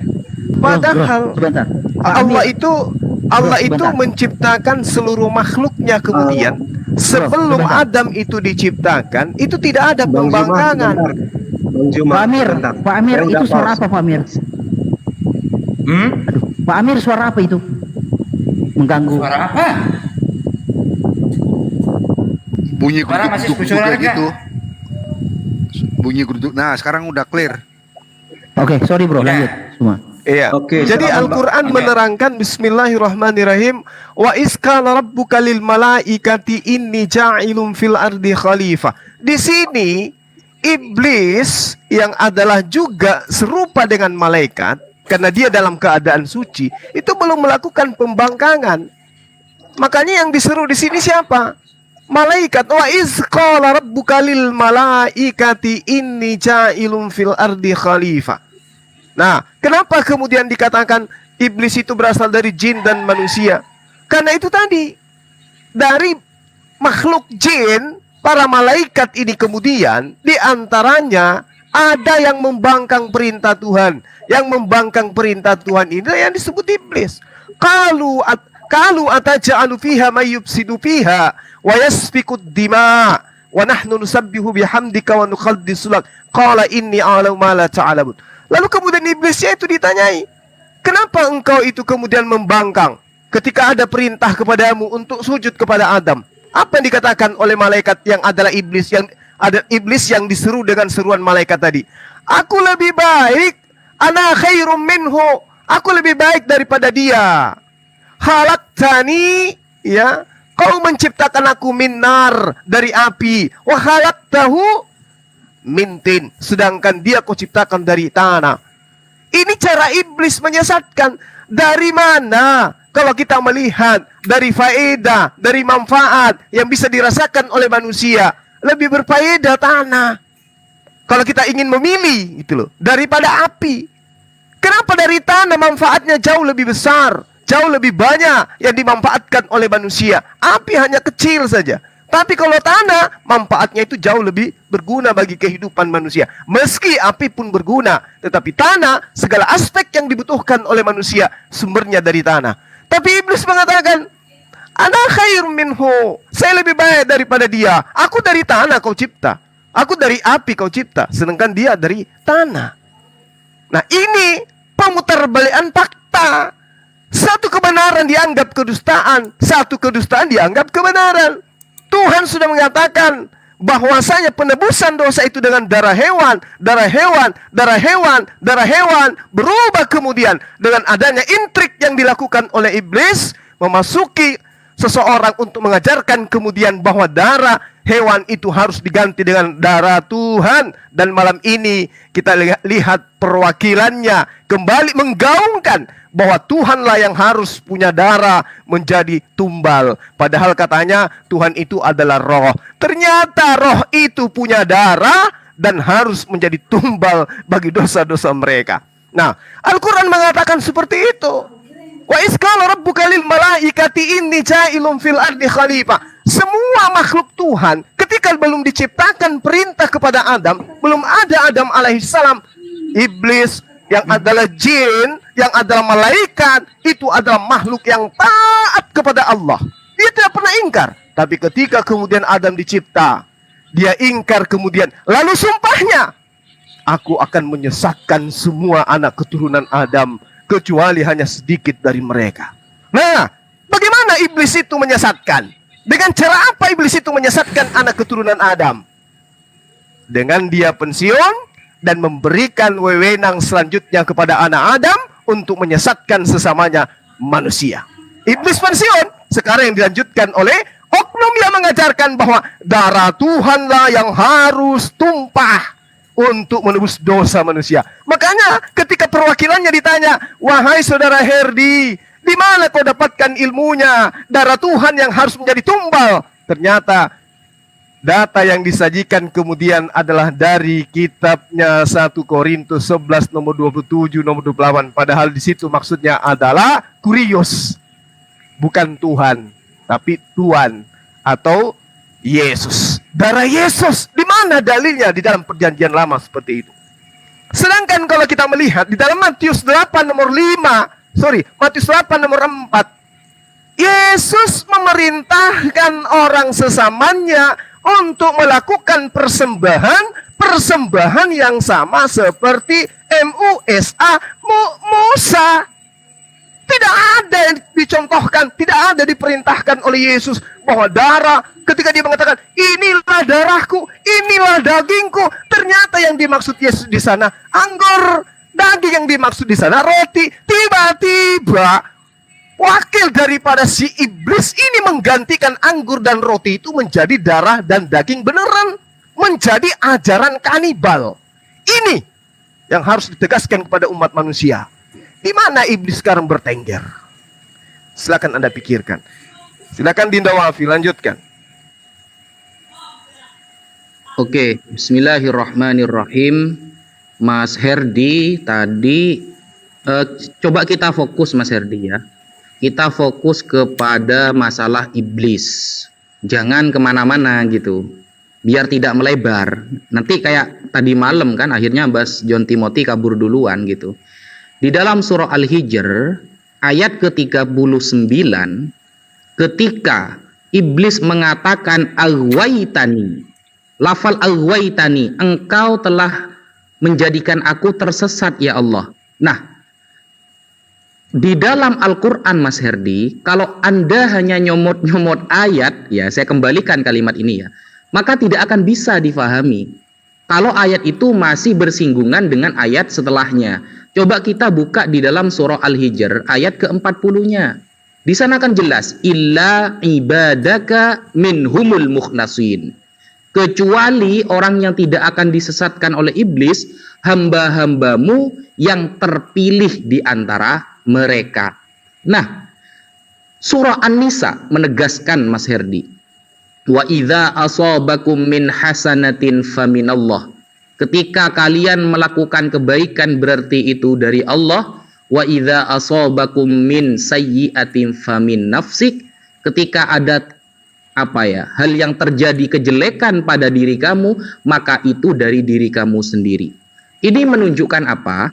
Bahwa makhluk seperti iblis, manusia, itu memiliki yang namanya ikhtiar.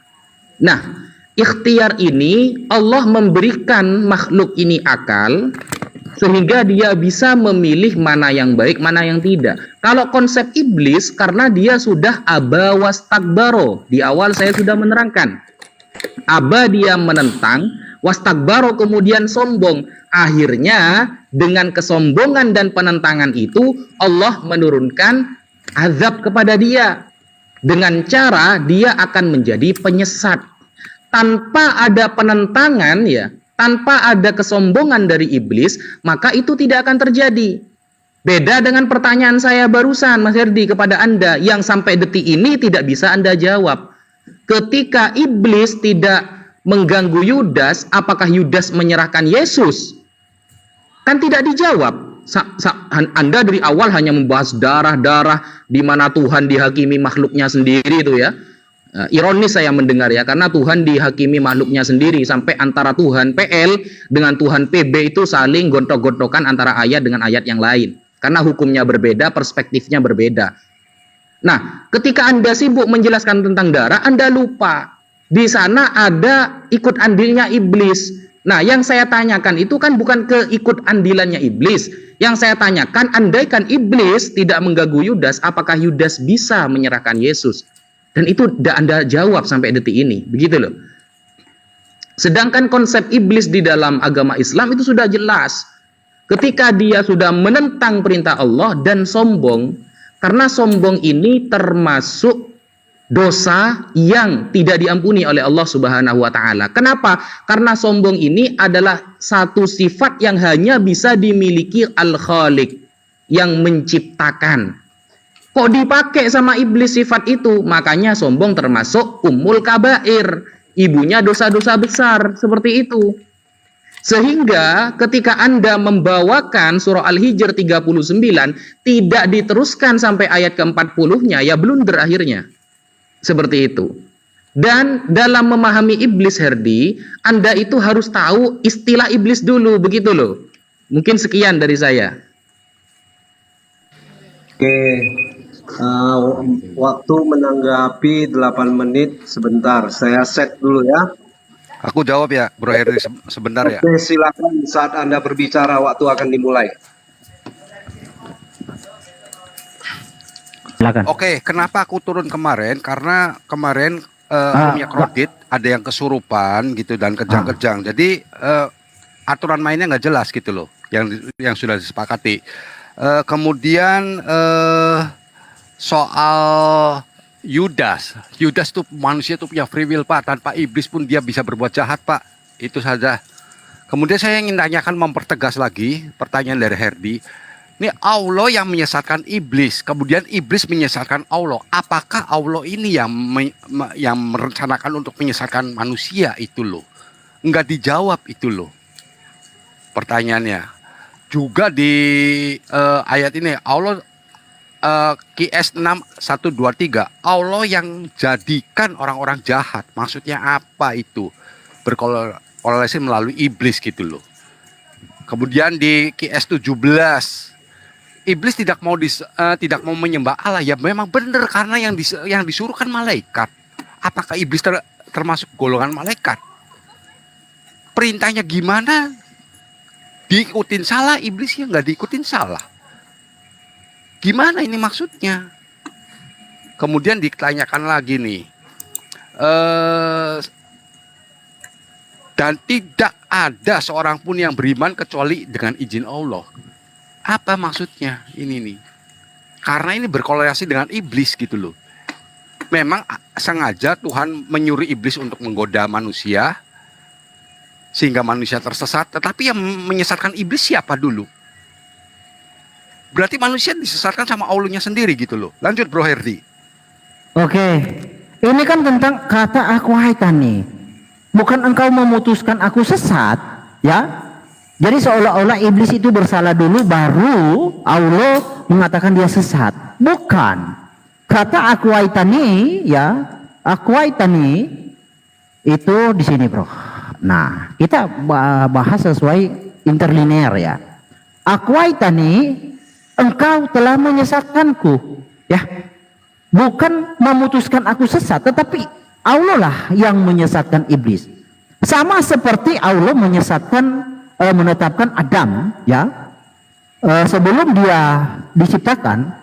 Di dalam hadis sahih Bukhari 3157,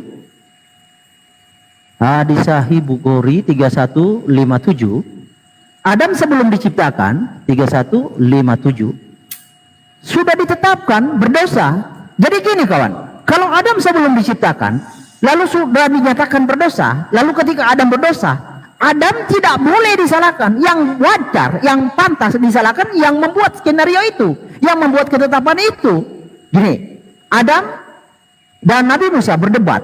Nabi Musa berkata, Adam, kamulah adalah Adam yang dosa-dosamu telah mengeluarkan kamu dari surga. Nabi Adam membalas, kamu Musa yang telah Allah pilih dengan risalah ajarannya dan dengan hikmat kalimatnya, lalu kamu menyalahkan aku atas urusan yang telah ditakdirkan atasku sebelum aku diciptakan. Sebelum Adam diciptakan sudah ditakdirkan berdosa. Lalu ketika Adam berdosa diusir, itu salah siapa? Jangan salahkan Adam. Salahkan yang membuat skenario ini. Ya, jadi kawan-kawan saya ajak kalian ya. Kenapa saya tanya mengapa Allah itu menciptakan iblis? Iblis kan dijelaskan oleh kawan-kawan sepakat iblis itu penentang. Mengapa pula Allah menciptakan penentang? Lalu di sisi lain dia menyatakan mengajarkan manusia bertobat. Harusnya kagak ada penentang itu. Jangan Allah kok kesannya ikut andil dalam pertentangan ini. Apakah benar yang saya curigai Allah itu punya sifat ya sama seperti iblis? Contoh seperti ini.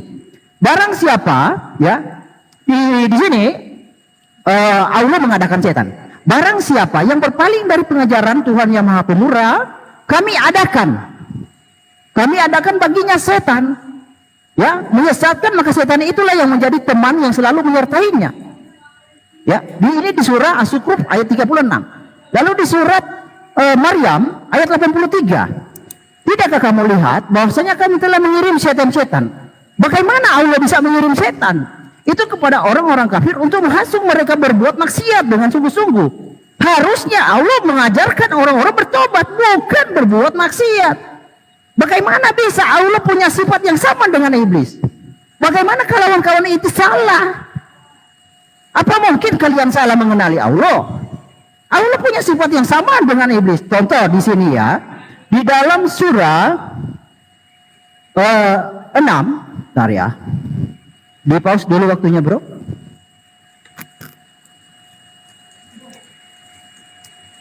Oke, Allah surah 38. Surah 38 ayatnya 82, bentar ya. Bentar. 82. Oke, nih. Iblis 82. Oke, nih. Iblis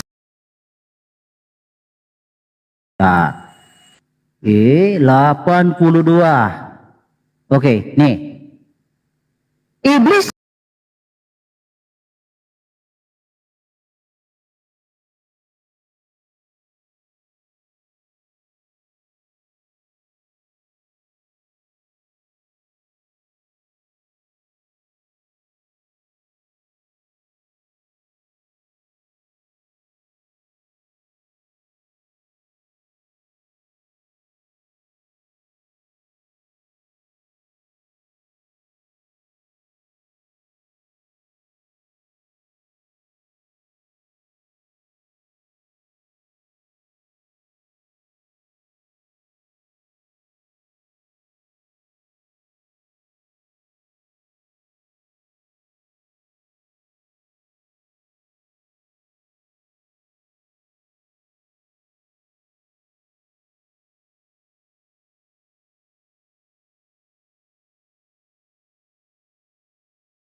Dua menitan Kayaknya HP lebih. itu pun. Bentar ya. Tinggal Tadi 2 lupa menit. aku pause. Sebentar, 2,5 menit kalau nggak salah tadi. Ya, Tinggal 2,5 menit. lebih Ya, kurang benar, minta maaf benar. Ya. Ya, Ya, mohon maaf, mohon Sebentar maaf. ya. Cuman gini, sorry kawan-kawan. ya. Ini nggak tahu HP ku kenapa dicas nggak mau naik ya, atau karena on cam terus ya. Oh iya betul, bro. On cam terus nggak Iya, naik. Pak Amir. Baterai Pak Amir masih banyak nggak? Banyak nggak? Oh, masih. Masih ya, nggak apa-apa. Seandainya tiba-tiba saya HP saya mati, Pak Amir lanjutin ya. Oke, siap. Boleh ya? Nggak akan Oke. mati bro, kalau dicas terus nggak akan mati. Nggak akan mati, Ini bro. turun, persennya turun terus. Oh, Chargernya harus dibalik. diganti. Oh. Chargernya harus Bukan. diganti. Kabel chargernya yang dicolokan itu dibalik, bro. Dibalik, Sudah. tuker. Sudah ditukar. Sudah beberapa kali ganti kabel pun, saya kira. Bukan, ditukar, kayak gimana ya? Posisi, kan? Sebentar. Ya, Posisinya posisi dibalik, kan? chargernya. Iya. Iya, tahu, kontaknya. paham. Iya. Oh, udah. Oh. Udah. Siap. Oke, nggak apa-apa. Silakan lanjut aja. Nanti kalau tiba-tiba saya mati, Pak Amir tetap liatin waktu ya. Siap. Nggak Siap. ada itu lagi bro. HP satu lagi. Dia mau keluar lagi, nggak apa-apa, lanjutin aja dulu ya. Silakan Ya yang nanti paling gimana nanti nanti aku masuk yang- lagi gitu loh. Enggak apa-apa, Keluaran kita nih, tunggu. lagi. Kalau memang ada HP yang bisa dikondisikan, kita tunggu, bro. nggak apa-apa. Oke, lanjut. Bentar Oke. ya. Gimana ya? Lanjut aja dulu lah. Iya, ya wes, ya wes. Oke, saya lanjutkan ya. Saya, sorry kawan-kawan, tadi putus di Allah dengan iblis itu punya sifat yang sama. Di dalam Al-Hijr ayat 39 ya, iblis berkata, Allah, karena engkau telah menyesatkanku, sungguh aku akan menjadikan kejahatan terasa indah bagi mereka di bumi, dan sungguh aku akan menyesatkan mereka semua. Jadi iblis tugasnya di sini akan membuat kejahatan terasa indah, sama dengan sifat Allah Subhanahu wa taala di dalam surah ini ya. Surah 6, Surah 6 ayat 122. Surah 6 ayat 122. Oke.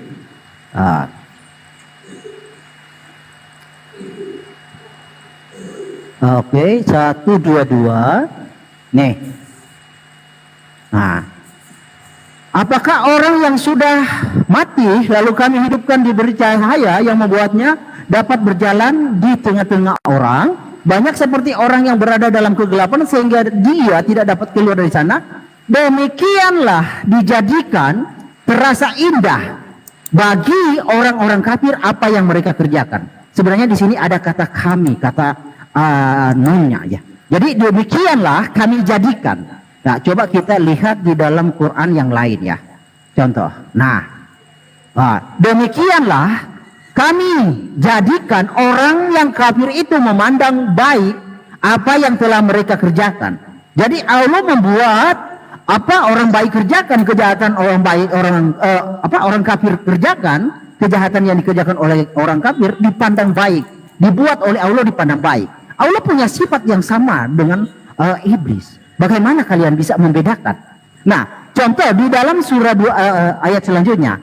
Demikian pula pada setiap negeri kami jadikan orang-orang jahatnya. Jadi Allah yang memang benar-benar menjadikan orang jahat.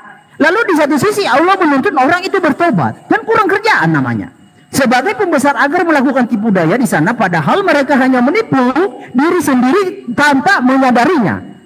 Jadi ini yang harus dipahami kawan. Kalian akan susah untuk mengenali siapa Allah, karena Allah punya sifat ganda, sifat menyesatkan, sifat menuntun. Bagaimana pula kalau Anda adalah makhluk yang lemah, lalu Anda digoda oleh Allah Subhanahu wa taala. Contoh, kata di dalam Al-Hijr 39 kan hanya 42 kan hanya orang-orang yang kafir.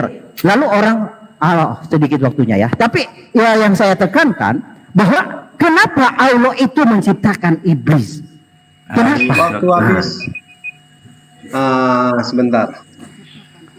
Aku doubling turun dulu ya Pak Amir ya. Nanti masuk lagi ya Pak Amir, doubling. Oke. Nanti saya masukkan lagi. Silakan. Waktu 8 menit untuk mempertegas jawaban. Silakan dari pihak Islam. Bang, saya dulu Bang ya, biar saya ingat ini. Silakan. Saya biar ingat poinnya gini loh. Jadi Mas Herdi barusan mengatakan Allah gak punya kerjaan. Dia yang menjadikan kesesatan dan dia juga yang menjadikan kebenaran. Nah, Mas Herdi perlu kamu ingat ya.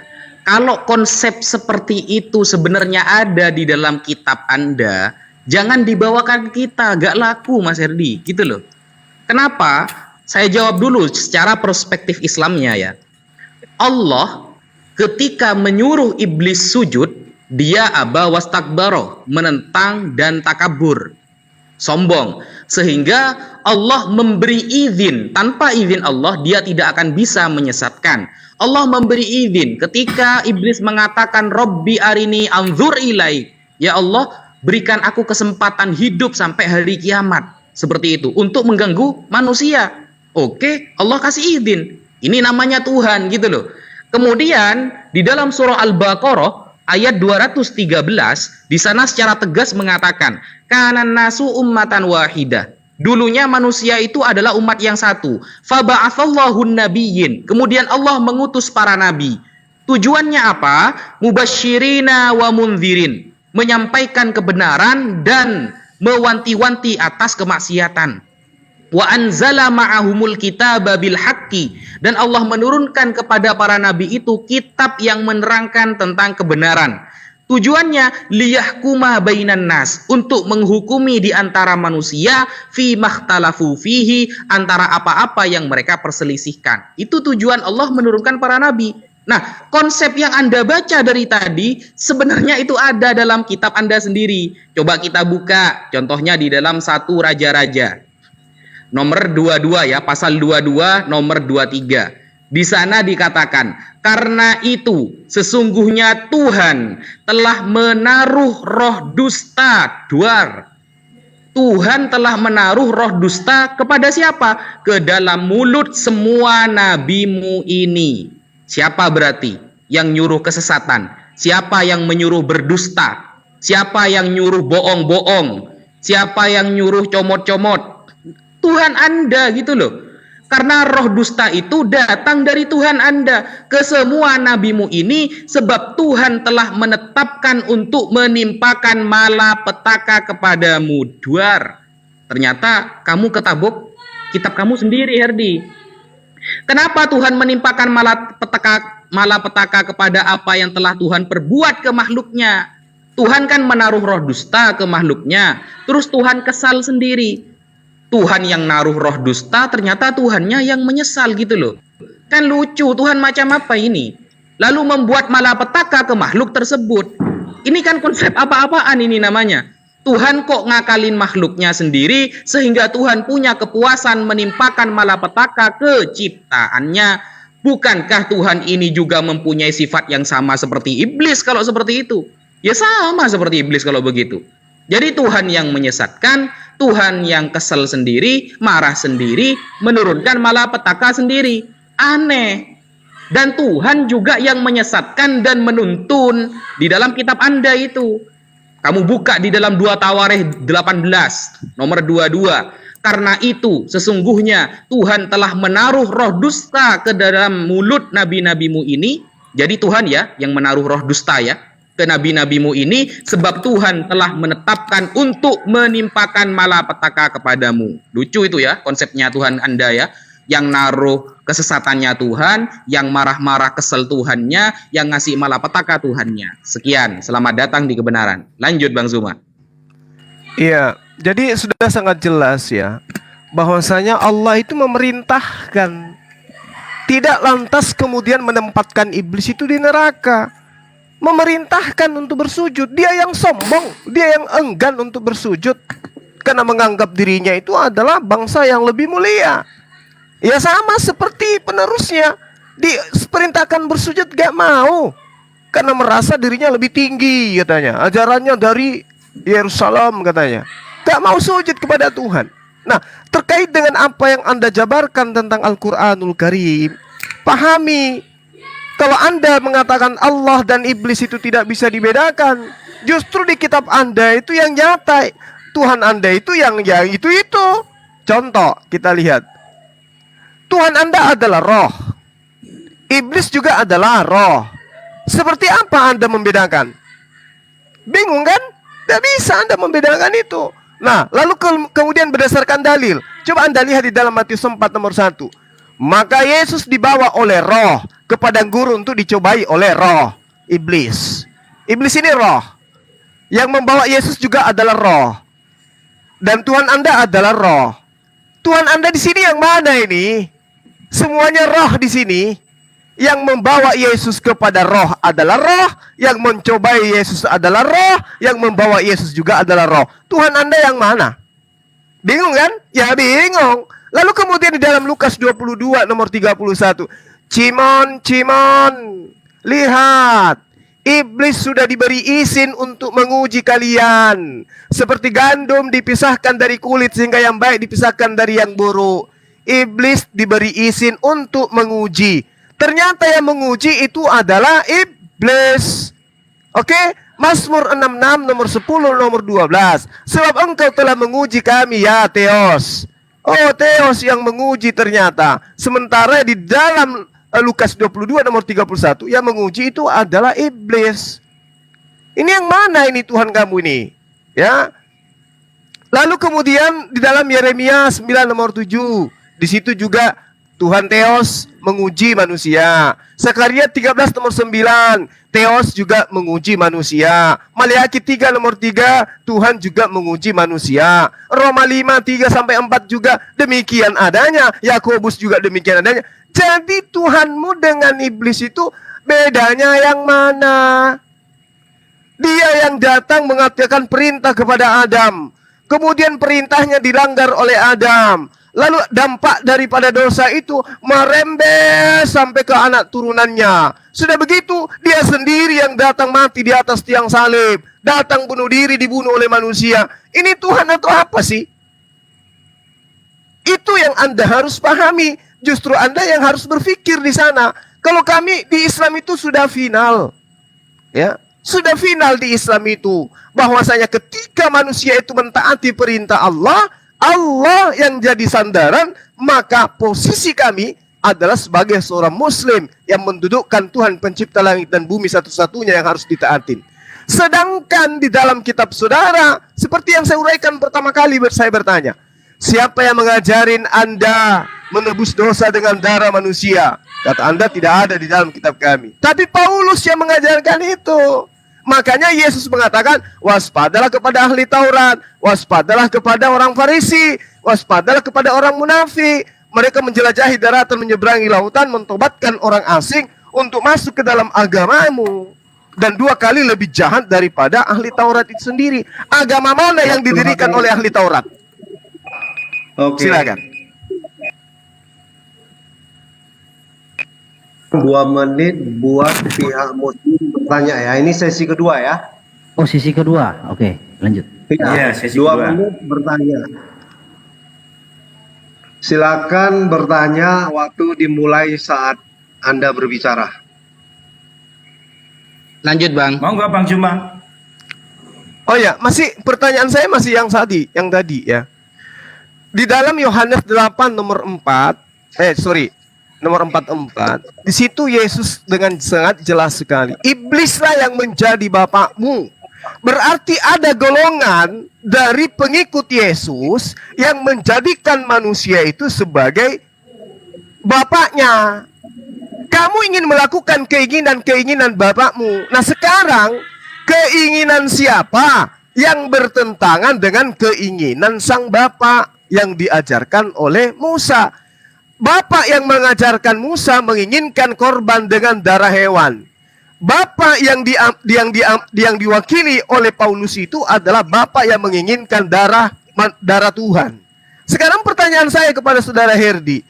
Anda mengatakan darah Tuhan untuk selama-lamanya. Tunjukkan dalilnya di dalam keinginan bapaknya Abraham, Ishak dan Yakub bahwa manusia harus menebus dosa dengan darah Tuhan.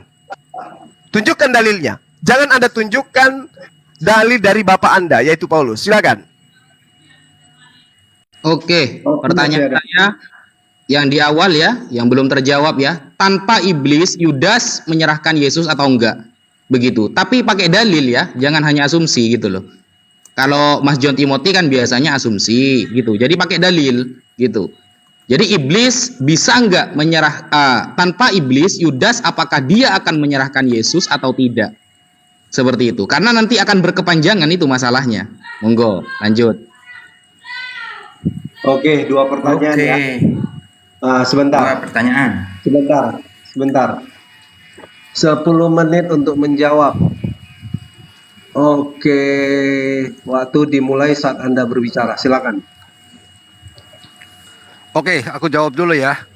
Yohanes Ya, 8:44 harus dibaca dari Yohanes 42-nya. Aku bacain ya.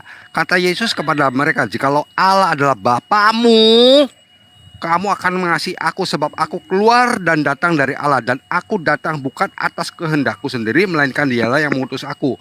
Apakah sebabnya kamu tidak mengerti bahasaku? Sebab kamu tidak dapat menangkap firmanku. Iblislah yang menjadi bapamu, dan kamu ingin melakukan keinginan-keinginan bapamu. Ia adalah pembunuh manusia sejak semula dan tidak hidup dalam kebenaran. Sebab di dalam dia tidak ada kebenaran.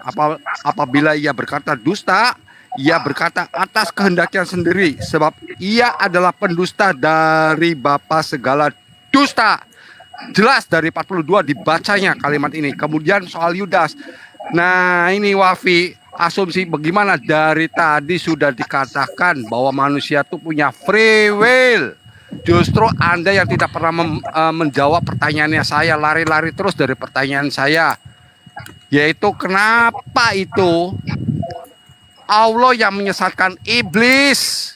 Iblis yang menyesatkan manusia. Apakah Allah yang menyesatkan manusia? Berarti sumbernya penyesatan itu adalah Allah sendiri. Itu dijelaskan tuh di QS 15 nomor 39, QS 38 dari nomor 80 sampai 85. Kemudian QS 6 nomor 123, Allah yang jadikan orang-orang jahat. Gimana ini? Ajarannya seperti ini kah? Di mana katanya Allah kasih? Di mana katanya Allah sayang, tetapi ternyata yang menyesatkan manusia adalah Allah sendiri. Yang menjebloskan neraka adalah Allahnya sendiri. Coba jelaskan secara detail. Silakan Bro Malikil. Oke. Jadi pertanyaannya berulang-ulang dengan jawaban yang sudah spesifik ya. Jadi sudah saya kasih penjelasan ayatnya. Saya tambah lagi Yesaya 54 ayat 5. Sebab yang menjadi suamimu ialah Dia yang menciptakan engkau. Yod-He-Vav-He semesta alam namanya. Oke. Yang menjadi penebusmu ialah Yang Maha Kudus Allah Israel. Ia disebut Allah seluruh bumi. Jadi penebus itu adalah Allah seluruh bumi. Menebus dari apa? Dari maut. Caranya seperti apa? Sudah dikasih tipologinya. Orang Israel luput dari maut itu adalah darah. Apalagi yang mau saya jelaskan? Kenapa nggak bisa nangkap? Ya, jadi Kristus lah yang menjadi bait sang Hashem. Kristus yang tampil dengan darahnya manusia itu disucikan. Jadi logikanya gini, kalau masih bertanya lagi ini udah keterlaluan gini. Jadi manusia ini adalah kotor. Jadi harus ada media yang suci dan kudus untuknya manusia ini bisa menjadi suci, menjadi bersih. Tidak mungkin barang yang kotor mencuci barang yang kotor. Tapi itu dipakai loh oleh logika Allah Subhanahu wa taala bisa begitu. Orang kafir bisa menebus orang mukmin. Ya, jadi logikanya kagak nyambung kalau dibawa ke dalam dunia sehari-hari. Tetapi di dalam Alkitab Kristus yang adalah suci kudus ya oleh darahnya sehingga manusia itu bisa ditebus, bisa disucikan. Sebab nyawa ada di dalam darah. Nah, nih saya kasih lihat ya. Nah, saya bukan mau mencari pembenaran, tapi saya kasih kisi-kisinya biar kalian mengerti. Muhammad berkata di dalam hadis Sahih Muslim. Hadis Sahih Muslim 40-40. Muhammad berkata, sesungguhnya setan berjalan dalam tubuh manusia melalui aliran darah. Jadi setan itu ada diam di dalam manusia. Jadi untuk meruntuhkan setan itu harus ada darah yang suci. Supaya setan itu wafat. Supaya setan itu kalah, remuk kepalanya. Nah, dengan remuk kepalanya setan dinubuatkan bahwa sang keturunan perempuan dari keturunan perempuan akan diremukkan tumitnya. Nah, makanya setan itu, iblis itu lari tunggang langgang ketakutan. Ketika nubuatan itu hampir digenapi, dia ketakutan. Kenapa ketakutan?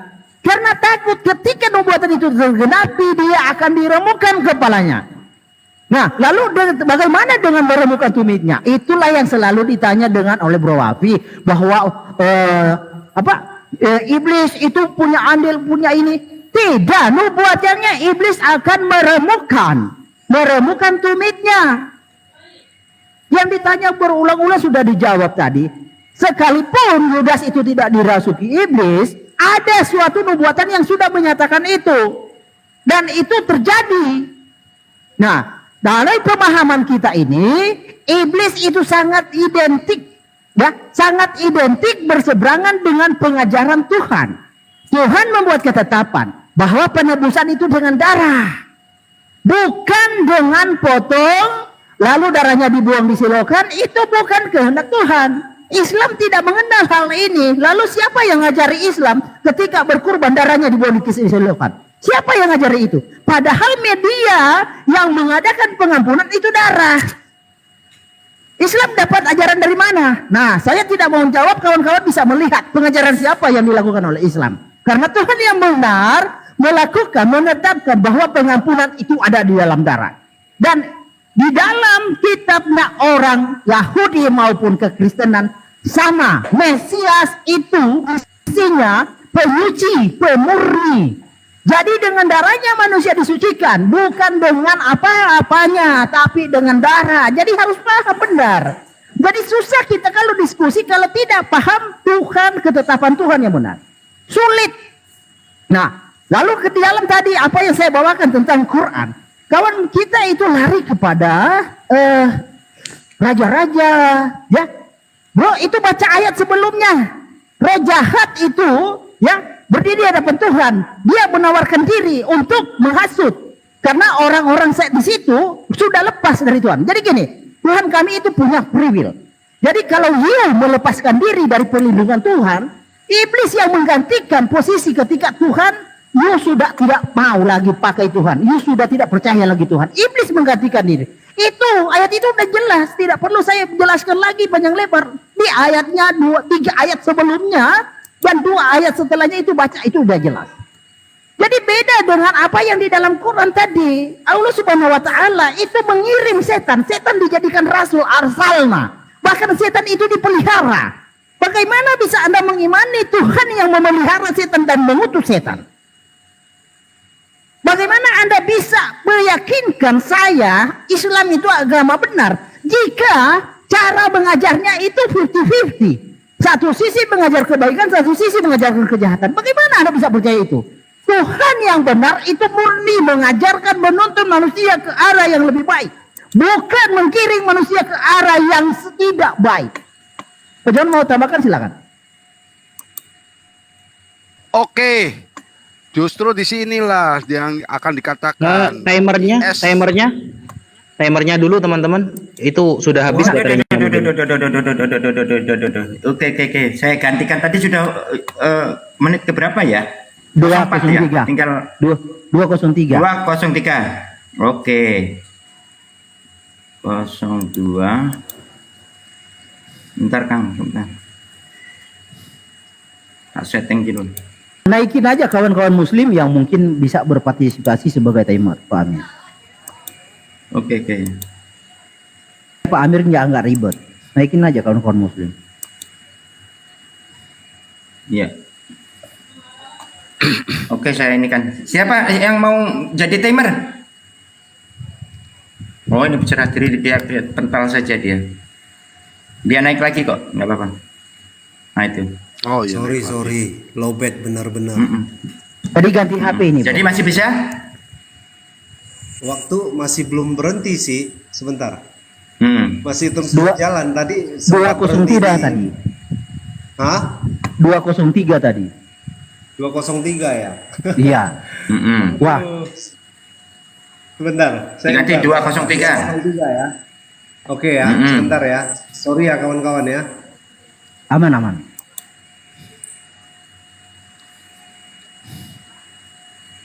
Oke, silakan. Lanjut Pak John. Ya, di QS 17, 16 sampai 61 sampai 64, iblis tidak mau sembah Adam. Dari tadi tidak dijawab-jawab. Iblis tidak mau menyembah Adam. Iblisnya yang benar karena yang suruh menyembah adalah malaikat. Apakah iblis termasuk golongan malaikat? Jadi di sini seolah-olah Allah tuh mencari oknum yang bisa disalahkan gitu loh. Gimana ini? Belum lagi QS 2 nomor 272. Belum lagi QS 10 nomor 100. Belum lagi Misalkan QS sedikit, 10 Pak John, nomor ya. 999. Gimana? Allah selalu mencari kambing hitam untuk bisa disalahkan, tetapi Allah sendiri tidak bisa membereskannya. Allah menyesatkan iblis, iblis menyesatkan manusia. Apakah Allah itu yang menyesatkan manusia? Sumber penyesatannya tidak dijawab. Selanjut, Bro Herdi. Oke. Jadi di dalam Quran ya, contoh ya. Ini di sini terang-terangan Allah menyesatkan manusia. Ya, di dalam surah 13 ayat 27, Orang-orang kafir, orang-orang yang kafir berkata, mengapa tidak diturunkan kepadanya Muhammad tanda mujizat dari Tuhannya? Katakanlah Muhammad sesungguhnya. Katakanlah, ini Allah ya yang berkata, katakanlah Muhammad, sesungguhnya Allah menyesatkan siapa saja, siapa yang dia kehendaki dan memberi petunjuk ke jalannya bagi orang yang bertobat. Jadi mengizinkan dengan menjadi pelaku itu beda. Yang menjadi kreatornya, yang menjadi orang di balik yang menginspirasi beda dengan membiarkan roh jahat itu ya diuji ya, menguji itu beda. Tapi di sini yang menjadi inspirasi itu Allah sendiri yang memerintahkan dan Allah sendiri yang bertindak sebagai penyesat. Bukan iblis. Sesungguhnya Allah menyesatkan siapa saja yang dia kehendaki. Bagaimana Anda bisa beriman Allah itu menuntun, lalu di satu sisi Allah itu penyesat? Lalu Anda mengatakan bahwa habis tuh. Sebentar. Oke, di setting 8 menit. Iya, sebentar Pak Amir. Semakin seru, semakin malam semakin panas ya. Ya, 8 menit silahkan menanggapi.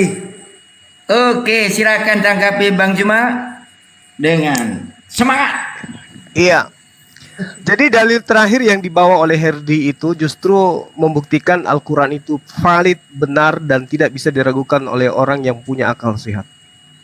Jadi Allah menghendaki, kemudian Allah menyesatkan yang dikehendaki dan menyelamatkan apa yang Allah kehendaki. Ketika Allah itu datang, Allah hanya memberikan data-data hukuman, ketentuan, dan hukum-hukum hanya kepada bangsa Israel.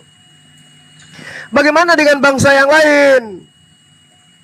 Hayo, jawab. Apakah ada keselamatan di luar daripada bangsa Israel? Ada enggak? Oh, enggak ada. Keselamatan itu hanya datang dari bangsa Yahudi katanya. Berarti yang lain dibiarkan tersesat. Yes. Lalu kenapa Pak klaim terhadap Al-Quran? 1 Tesalonika 2 nomor 16, serta melarang kami berbicara kepada bangsa lain supaya bangsa itu memperoleh keselamatan. Tidak boleh yang lain. Kemudian Anda mengatakan darah. Siapa yang mengajarkan dengan darah manusia, bahkan darah Tuhan? Ini dulu yang perlu kalian jawab. Mana datanya? Mana dalilnya? Bahwa Tuhan yang harus menebus dengan darahnya sendiri. Sejak kapan ada nabi mengajarkan Tuhan itu berdarah? Kalau Anda mengatakan yang mati di atas tiang salib itu adalah darah Tuhan, berarti yang dilahirkan Maria itu adalah Tuhan. Nabi mana yang mengajarkan manusia melahirkan Tuhan? Kalau bukan iblis yang mengajarkan kepada Anda, lalu siapa? Ya, siapa yang mengajarkan kalian bahwa hukum-hukum Tuhan itu adalah sampah? Hukum-hukum Tuhan itu adalah kutukan. Maka harus ada Tuhan mati di atas tiang salib dengan cara terkutuk. Siapa yang ngajarin itu kalau bukan iblis? Siapa yang mencontohkan menyembah Yesus kalau bukan iblis yang merasuki manusia yang ada dalam kitab saudara Markus 5, Markus 2? Orang itu kerasukan setan. Begitu melihat Yesus, lari menyembah kepada Yesus. Anda contohi hari ini. Oke? Lalu kemudian ketika saya minta, mana dalilnya? Bapaknya Abraham, Ishak, dan Yakub mengajarkan menebus dosa dengan darah Tuhan. Mana dalilnya? Apa yang bisa Anda sajikan? Tidak ada. Tidak ada yang bisa sajikan dalilnya. Anda mengatakan iblis akan meremukkan tumit keturunanmu. Ini sekarang Anda sedang diremukkan oleh iblis. Anda mengimani sesuatu yang tidak pernah diajarkan oleh Yesus. Mengimani sesuatu yang tidak pernah diajarkan oleh Tuhannya Abraham, Ishak, dan Yakub. Bahwa dia akan datang. Bahkan, sekali lagi saya ulang kepada saudara. Yesus di dalam Matius 8 nomor 4 mengajarkan berkurban dengan persembahan sama seperti persembahan Musa. Dan Musa tidak pernah mengajarkan mempersembahkan darah Tuhan. Tidak pernah. Yesus mengajarkan mempersembahkan darah hewan. Kalian mengajarkan mempersembahkan dengan darah Tuhan. Iki ajaran sopo? Siapa yang mengajarkan kalian itu kalau bukan iblis? Siapa? Pak Presiden nggak mungkin. Kepala PBB nggak mungkin. Lalu siapa yang ngajarin kalian itu? Dosa harus ditebus dengan darah Tuhan. Tolong jawab saya itu dulu. Nggak usah merembet kemana-mana. Tentang Islam Al-Quran kalian nggak paham. Ini dulu kalian selesaikan. Siapa yang ngajarin kalian bahwa dosa harus ditebus dengan darah Tuhan? Tuhan, Tuhan dan Tuhan. Silakan Dina Wafi. Oke, bismillahirrahmanirrahim. Mas Jo Timothy ini ngomong apa dari tadi ini? Males saya mau jawab pertanyaan Mas John Timothy. Kenapa? Masa nyembah disamakan dengan sujud itu loh. Perintah Allah ya kepada malaikat untuk sujud kepada Adam. Gitu Mas John. Bukan nyembah. Emangnya menurut kamu sujud dengan nyembah sama tak? Kata aja gak bisa gitu loh. Mau dijawab. Ini diskusi ini seriusan, bukan bercandaan gitu loh. Maka ketika ada ayat-ayat yang seolah Allah Subhanahu wa taala itu diklaim menyesatkan gitu loh. Padahal di dalam Bible Anda itu sangat banyak ayat yang Tuhan Anda menyesatkan orang lain, banyak sekali. Dan sudah saya baca di dalam satu raja-raja tadi. Atau saya kasih contoh lain, Ayub contohnya. Ayub 12 nomor 24. Dia menyebabkan para pemimpin dunia kehilangan akal dan membuat mereka tersesat di padang belantara yang tidak ada jalannya. Narasi-narasi seperti ini sebenarnya banyak. Cuma mungkin Anda belum baca dari Kejadian sampai Wahyu gitu loh. Anda belum baca mungkin. Makanya Anda kaget ketika ada ayat-ayat seperti itu dalam Al-Quran. 2 Tawarikh 18 nomor 22. Karena itu sesungguhnya Tuhan telah menaruh roh dusta ke dalam mulut nabi-nabimu. Katanya Tuhan itu roh, ternyata naruh roh dusta. Apakah Tuhan itu roh dusta? Nah, itu pertanyaan besar itu. Sebab Tuhan telah menetapkan untuk menimpakan malapetaka kepadamu, yang naruh roh dustanya Tuhan, yang ngasih malapetakannya Tuhan, yang marah-marah juga Tuhan. Gitu. Kan lucu. Nah, kemudian narasi di awal Mas Herdi itu sempat mengatakan iblis tidak menghasut Yudas. Padahal di dalam Yohanes 13 nomor 2 secara tegas itu disebutkan mereka sedang makan bersama dan iblis telah membisikkan rencana dalam hati Yudas Iskariot anak Simon untuk mengkhianati dia. Jedor. Makanya jangan asumsi gitu loh. Pakai data. Iblis katanya gak menghasut Yudas. Ayatnya ada di sini. Begitu. Sehingga narasi-narasi Tuhan Anda itu menyesatkan orang lain itu sangat banyak dalam Kejadian sampai Wahyu. Banyak. Begitu. Kalau kita buka di dalam Wahyu contohnya ya teman-teman. Wahyu 16 nomor 6. Di sana kan diterangkan ya bahwa penumpahan darah, meminum darah itu justru mendatangkan malapetaka kalau di dalam kitab Wahyu. Karena mereka telah menumpahkan darah orang-orang kudus dan para nabi, engkau juga telah memberi mereka minum darah. Hal itu wajar bagi mereka. Padahal darah ini menyebabkan malapetaka gitu.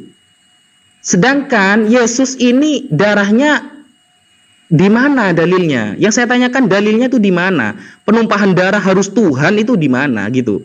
Kemudian Herdi membawa hadis bahwa setan itu mengganggu manusia melewati saluran darah, menunjukkan ini juga butuh darah. Wah, itu ngawur namanya.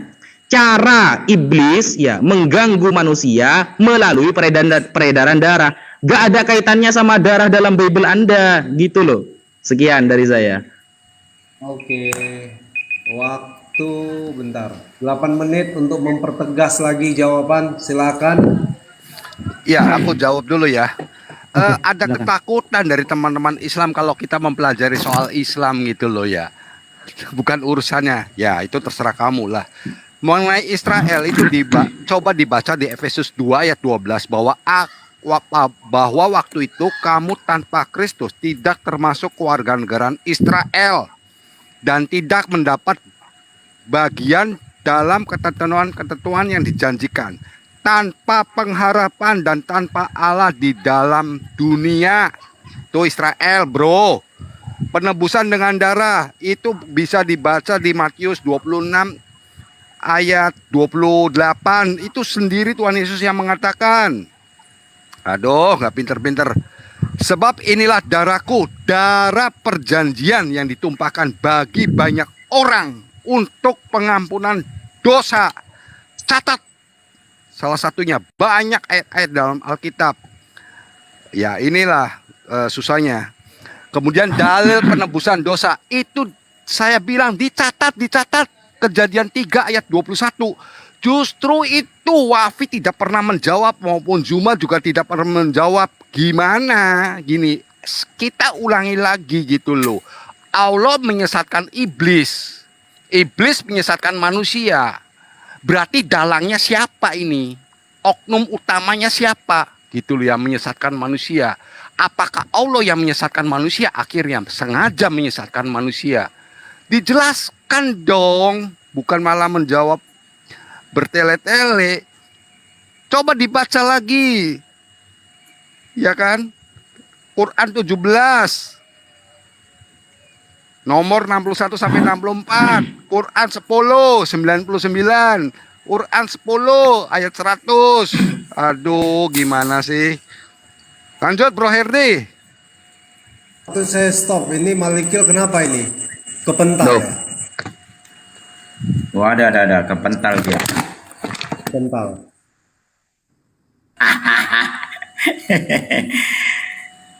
Walau belum kelihatan dia. Waduh, belum kelihatan masuk dia. Ya, sebentar. Kita tunggu dulu, dimatikan dulu ininya. Sudah, timer udah saya pause. Oh, sip, mantap. Siap. Kita tunggu kedatangan Al-Malikul Mulk. Minta diulek-ulek dia.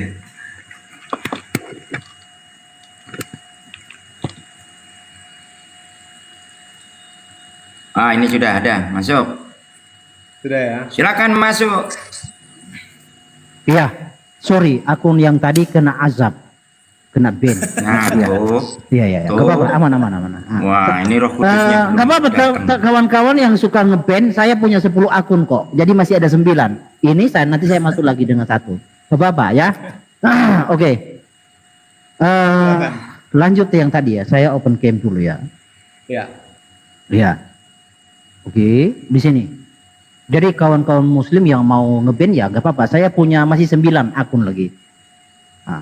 Masa orang muslim, orang TikTok lah. Oke, sebentar. Suudon, itu namanya suudon. Jangan suudon.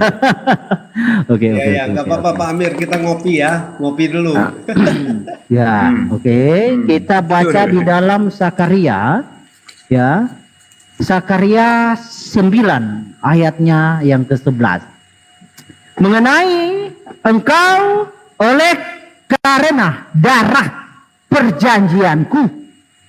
Nah, mengenai engkau Israel oleh karena darah perjanjianku, dengan engkau aku akan melepaskan orang-orang tahananmu dari lubang yang tidak berair. Aku Tuhan yang akan melepaskan dengan darah perjanjiannya. Bukti apa lagi? Nikmat Allah mana lagi kawan yang Anda dustakan? Oke? Jadi ada banyak hal yang sudah saya bawakan dari tadi bahwa pengampunan Tuhan di dalam Alkitab, baik versi keimanan Kristen maupun keimanan Yudaism, itu darah. Lalu kalau Islam lari sendiri, ya, Islam itu dari mana pengajarannya? Nah kan? Bukankah Tuhan yang benar adalah Tuhan yang disembah Bani Israel? Kawanku tadi menyinggung tentang Tuhan hanya menyelamatkan Israel. Iya betul. Israel sesuai pengertiannya apa? Ketika Yakub bergulat dengan Malak Hasem dan dia mampu bertahan sampai matahari menyingsir, dia disebut Israel. Yang artinya orang-orang yang bertahan sampai kepada kesudahan. Nah, siapa saja yang bertahan sampai kesudahan imannya terhadap Sang Mesias, itulah disebut Israel. Jadi harus paham secara latar belakang etimologi, harus tahu. Kalau tidak tahu ya repot kita menjelaskannya. Jadi kawan, ketetapan Tuhan di dalam Alkitab, baik di dalam pemahaman Israel, pemahaman Yudaisme maupun pemahaman kekristenan adalah darah yang menyucikan. Lalu Islam menyucikannya dengan apa? Kalau Islam tidak mengimani darah, yakinlah yang disembah Islam bukanlah Tuhan yang benar. Bisa jadi iblis. Siapa yang bisa mengidentifikasi Allah di dalam Islam sedangkan tidak ada eksistensinya? Oke? Lanjut kepada tentang apa tadi Pak John poinnya? Sorry saya tadi punya Sudah terjawab semua, bro. Oh, sudah terjawab semua. Tetapi nggak apa-apa. Kita punya waktu untuk menambahkan. Jadi kawanku Wafia, saya tidak sedang mau mencari pembenaran dari hadismu atau dari Quranmu. Tapi setidaknya Anda tahu bahwa Muhammad berkata, sesungguhnya setan berjalan dalam tubuh manusia melalui aliran darah. Jadi setan itu hidup di dalam darah manusia. Saya hanya ngasih tahu biar kamu tahu juga kawan. Kawan Kusuma juga tahu. Oke gitu. Tujuanku tidak ada yang lain-lain. Jadi kita harus kembali lagi kepada Quran. Allah Subhanahu wa taala tegas dan terang-terangan di dalam surah 64 At-Tagabun ayat 2 bahwa Allah menciptakan manusia itu mukmin dan kafir. Lah kalau sudah diciptakan kafir ngapain pula dihukum? Logikanya di mana? Itu dialah yang menciptakan kamu. Lalu di antara kamu ada yang kafir dan ada yang mukmin. Bagaimana Allah menciptakan manusia yang kafir lalu kafir itu dihukum? Kan kurang kerjaan. Harusnya diciptakan manusia itu semua mukmin. Lalu kalau ada yang memilih jadi kafir, lah itu dituntun bukan dicelakai. Di dalam iman kami, di dalam Yehezkiel 33 ayat 11, Tuhan semesta alam tidak menginginkan kematian orang fasik, melainkan pertobatan. Yehezkiel 33 ayat 11. Katakanlah kepada mereka, demi aku yang hidup demikianlah firman Adonai Hazem. Aku tidak berkenan kepada kematian orang fasik. Berbeda sifatnya dengan Allah Subhanahu wa taala. Allah Subhanahu wa taala justru ya membuat orang-orang kafir itu memandang baik kejahatan, dijerumuskan. Beda dengan sifat yang ada di dalam Alkitab. Kematian orang fasik melainkan aku berkenan kepada pertobatan orang fasik itu dari kelakuannya supaya ia hidup bukan maut. Jadi secara sifat Tuhan yang kita imani memang beda kawan. Ya tidak mungkin ada Tuhan yang sama di dalam dua kitab yang berbeda. Apapun itu alasannya tetap berbeda. Pengajarannya pun berbeda, spiritnya berbeda, semua berbeda. Lalu bagaimana mau dipaksakan itu adalah Tuhan yang benar sedangkan pengajarannya salah? Itu kita bangun logika dulu bro. Jangan menyatakan Tuhanmu benar tetapi pengajarannya ke arah yang salah, itu bagaimana bisa dianggap benar? Saya kasih contoh. Di dalam hadis Sahih Bukhari atau Sahih Muslim aja ya. Sahih Muslim 4936. 4936. Oke. Ini hadis sahih ya. Kawan-kawan muslim yang dibawa di live chat, kalau mau dicatat biar belajar sendiri di rumah. Sahih Muslim 4936. Jadi Muhammad berjumpa demi zat yang jiwaku di tangannya, seandainya kamu sekalian tidak berbuat dosa sama sekali, niscaya Allah akan memusnahkan kalian. Bagaimana Anda bisa menganggap Allah itu benar jika Dia menginginkan kalian berbuat dosa? Kalau tidak berbuat dosa akan dibinasakan. Bagaimana kalian beriman itu Allah adalah benar? Sedangkan pengajarannya menuntun Anda ke arah yang salah, itu pasti iblis. Habis waktu. Habis waktu. Sebentar. Oke, silakan. Ya, waktunya silakan waktu Kristen 2 menit untuk bertanya dari pihak Kristen ya. Saya serahkan semua ke Herdi. Oke. Silakan bro. Ya, jadi gini ya, topik kita ini adalah iblis bro. Sudah dijelaskan dari tadi di dalam iman kekristenan, iblis tidak diciptakan. Tetapi yang Tuhan ciptakan, atau sebentar saya kasih, di pause dulu bro, saya kasih ayatnya biar abdol. Kejadian 1, ayat 31 ya. Oke. Maka Elohim melihat segala yang dijadikannya itu sungguh amat baik. Jadilah petang, jadilah pagi, itulah hari ke-6. Jadi yang diciptakan itu baik. Lalu bila mana itu menjadi tidak baik? Menjadi tidak baik ketika malaikat ya yang karena kesombongannya, kencongkangannya ingin sama seperti Tuhan, dia melawan Tuhan. Makanya dia disebut iblis. Iblis itu diabolos, yang artinya melawan, menentang. Nah, di dalam konsep Islam kan iblis itu diciptakan. Ya sudah iblis. Bagaimana bisa Allah mengajari Anda tentang kebaikan? Di satu sisi Allah menciptakan kejahatan. Logikanya di mana? Jadi apa yang menjadi tuntunan Allah Subhanahu wa taala dari jalan kejahatan itu? Apakah manusia bisa bertobat? Apakah orang yang berdosa, orang yang kafir dituntun ke dalam kejahatan dibuat dipandang baik? Apakah itu suatu penuntun? Tidak mungkin Tuhan yang benar membiarkan umat manusia larut di dalam kejahatan. Hanya iblis yang suka melihat manusia larut dalam kejahatan. Bukan Tuhan. Tuhan itu sedih melihat manusia larut dalam kejahatan. Hanya iblis yang bersorak-sorak dan membuat manusia memandang baik kejahatan yang dibuatnya adalah sesuatu yang baik. Itu ada kejahatan. Hanya iblis yang punya sifat seperti itu. Tuhan yang benar akan menuntun manusia ke arah yang lebih baik. Saya sudah bacakan tadi Yeskiel 33 ayat 11 bahwa 15 Tuhan menit, bro. tidak menginginkan kematian orang fasik melainkan pertobatan. Bagaimana di dalam Islam? Bagaimana Allah menuntun orang kafir kepada pertobatan justru diremukan? Apakah Allah itu sama seperti iblis? Sudah kita buktikan bahwa Allah punya sifat sama seperti iblis 50-50. Silakan. Bentar, saya set lagi. Habis waktu Edi. 10 menit untuk menjawab. Sebentar. Oke, silakan waktu 10 menit dimulai saat Anda berbicara. Oke, baik. Oke, silakan Pak Juma. Ya, Dinda Wafi. Sebentar ya. Nah, di dalam Al-Quran itu sudah sangat jelas diterangkan. Wa qulil haqqu mir rabbikum. Ya, kebenaran itu datangnya dari Tuhanmu. Faman syaa'a falyu'min wa man syaa'a falyakfur. Barang siapa yang menghendaki beriman, silakan dia beriman. Dan barang siapa yang menghendaki kafir, silakan dia kafir. Semua dikasih kesempatan. Anda dikasih kesempatan kemudian. Anda mau kafir, silakan kafir. Anda mau beriman, silakan beriman. Lalu mana iblisnya kemudian? Iblisnya itu yang kemudian perintah Tuhannya dihilangkan dengan mengambil tumbal.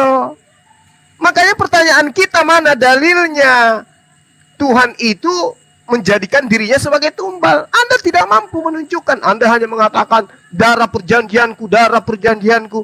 Sejak kapan Tuhan memperjanjikan darahnya, darah sendiri? Sejak kapan Tuhan itu punya darah? Sejak kapan Tuhan itu punya daging? Sementara ketika Yesus mengatakan inilah darahku, itu yang dimaksud adalah air anggur. Inilah dagingku, yang dimaksud Yesus itu adalah roti. Bukan dirinya sendiri. Nah, kemudian Saudara Herdi, Anda menuduh Allah itu kemudian membuat orang itu sudah kafir, orang itu menjadi mukmin dan seterusnya. Al-Quran yang kamu plesetkan itu tidak begitu bunyinya. Huwallazi khalaqalakum faminkum kafiru wa minkum mu'min. Wallahu bima ta'maluna basir. Dialah yang menciptakan kamu. Lalu di antara kamu ada yang kafir dan di antara kamu juga ada yang mukmin. Apa yang Anda ragukan? Buktinya Anda kafir, kami mukmin. Apa yang Anda ragukan? Siapa yang membuat Anda kafir? Ya Anda sendiri. Buktinya Anda merasa benar sekarang. Berarti kekafiran Anda adalah Anda sendiri yang buat. Anda mengatakan justru ajaran kami yang salah. Berarti Anda memposisikan diri Anda menjadi kafir. Kami memposisikan diri kami sebagai mukmin. Apa yang salah dengan Al-Quran? Huwallazi khalaqalakum. Dia yang menciptakan engkau. Faminkum kafirun. Ada di antara kalian yang kafir kemudian. Nah, ini yang terjadi. Kamu ketika dilahirkan dalam keadaan fitrah, suci. Sekarang kamu menjadi kafir. Bukan karena Allah. Karena kamu sendiri yang mau. Kamu lebih suka ajaran yang menjanjikan tanpa perintah Tuhan di dalamnya. Perintah Tuhan dihapuskan. Dengan matinya Yesus di atas tiang salib, dia telah membatalkan segala ketentuan yang ada dalam hukum Taurat. Siapa yang mau itu? Apakah Tuhannya Bani Israel? Tidak. Lalu siapa? Tanya diri Anda. Dan itu Anda imani saat sekarang. Kemudian kami umat Islam itu, ketika dikatakan beriman, dan beriman, lalu Anda mengatakan dalam Al-Quran, ada kok dalam Al-Quran dikatakan seperti itu. Di dalam surah, salah satunya disebutkan tadi sama si John ini. Ya, Yunus ayat 100. Wa ma kana li nafsin an tu'mina illa bi iznillah. Wa yaj'alur rijsa 'alal ladina la yaqilun. Dan tidak seorang pun akan beriman kecuali dengan izin Allah. Ya memang betul. Segala sesuatu yang terjadi di atas muka bumi ini harus atas sepengetahuan Allah, harus atas izin Allah. Semua tidak ada yang bisa terjadi tanpa seizin pencipta langit dan bumi. Emang saudara pikir ada Tuhan selain daripada Allah? Enggak ada. Semua terjadi atas izin Allah. Anda tidak percaya? Baca di dalam kitabnya orang Yahudi. Mazmur 33 nomor 9 nomor 11. Sebab Tuhan berfirman maka semuanya jadi. Dia memberi perintah maka semuanya ada. Tuhan menggagalkan rencana bangsa-bangsa. Ia meniadakan rancangan suku-suku bangsa. Tetapi rencana Tuhan tetap selama-lamanya. Rancangan hatinya secara turun-temurun. Berarti Tuhan yang punya kendali, bukan Anda. Amsal 16 nomor 9. Hati manusia memikir-mikirkan jalannya, tetapi Tuhanlah yang menentukan arah langkahnya. Jadi jangan Anda bilang Anda kafir tanpa izin Allah. Anda pikir Anda beriman tanpa izin Allah. Semua atas izin Allah. Baca kitabnya Yahudi yang Anda pinjam. Amsal 19 nomor 21. Banyaklah rancangan di hati manusia, tetapi keputusan Tuhanlah yang terlaksana. Banyak rancangan di hati manusia, tetapi rancangan Tuhanlah yang terlaksana. Banyaklah rancangan di hati manusia, tetapi keputusan Tuhanlah yang terlaksana. Masih kurang rupanya.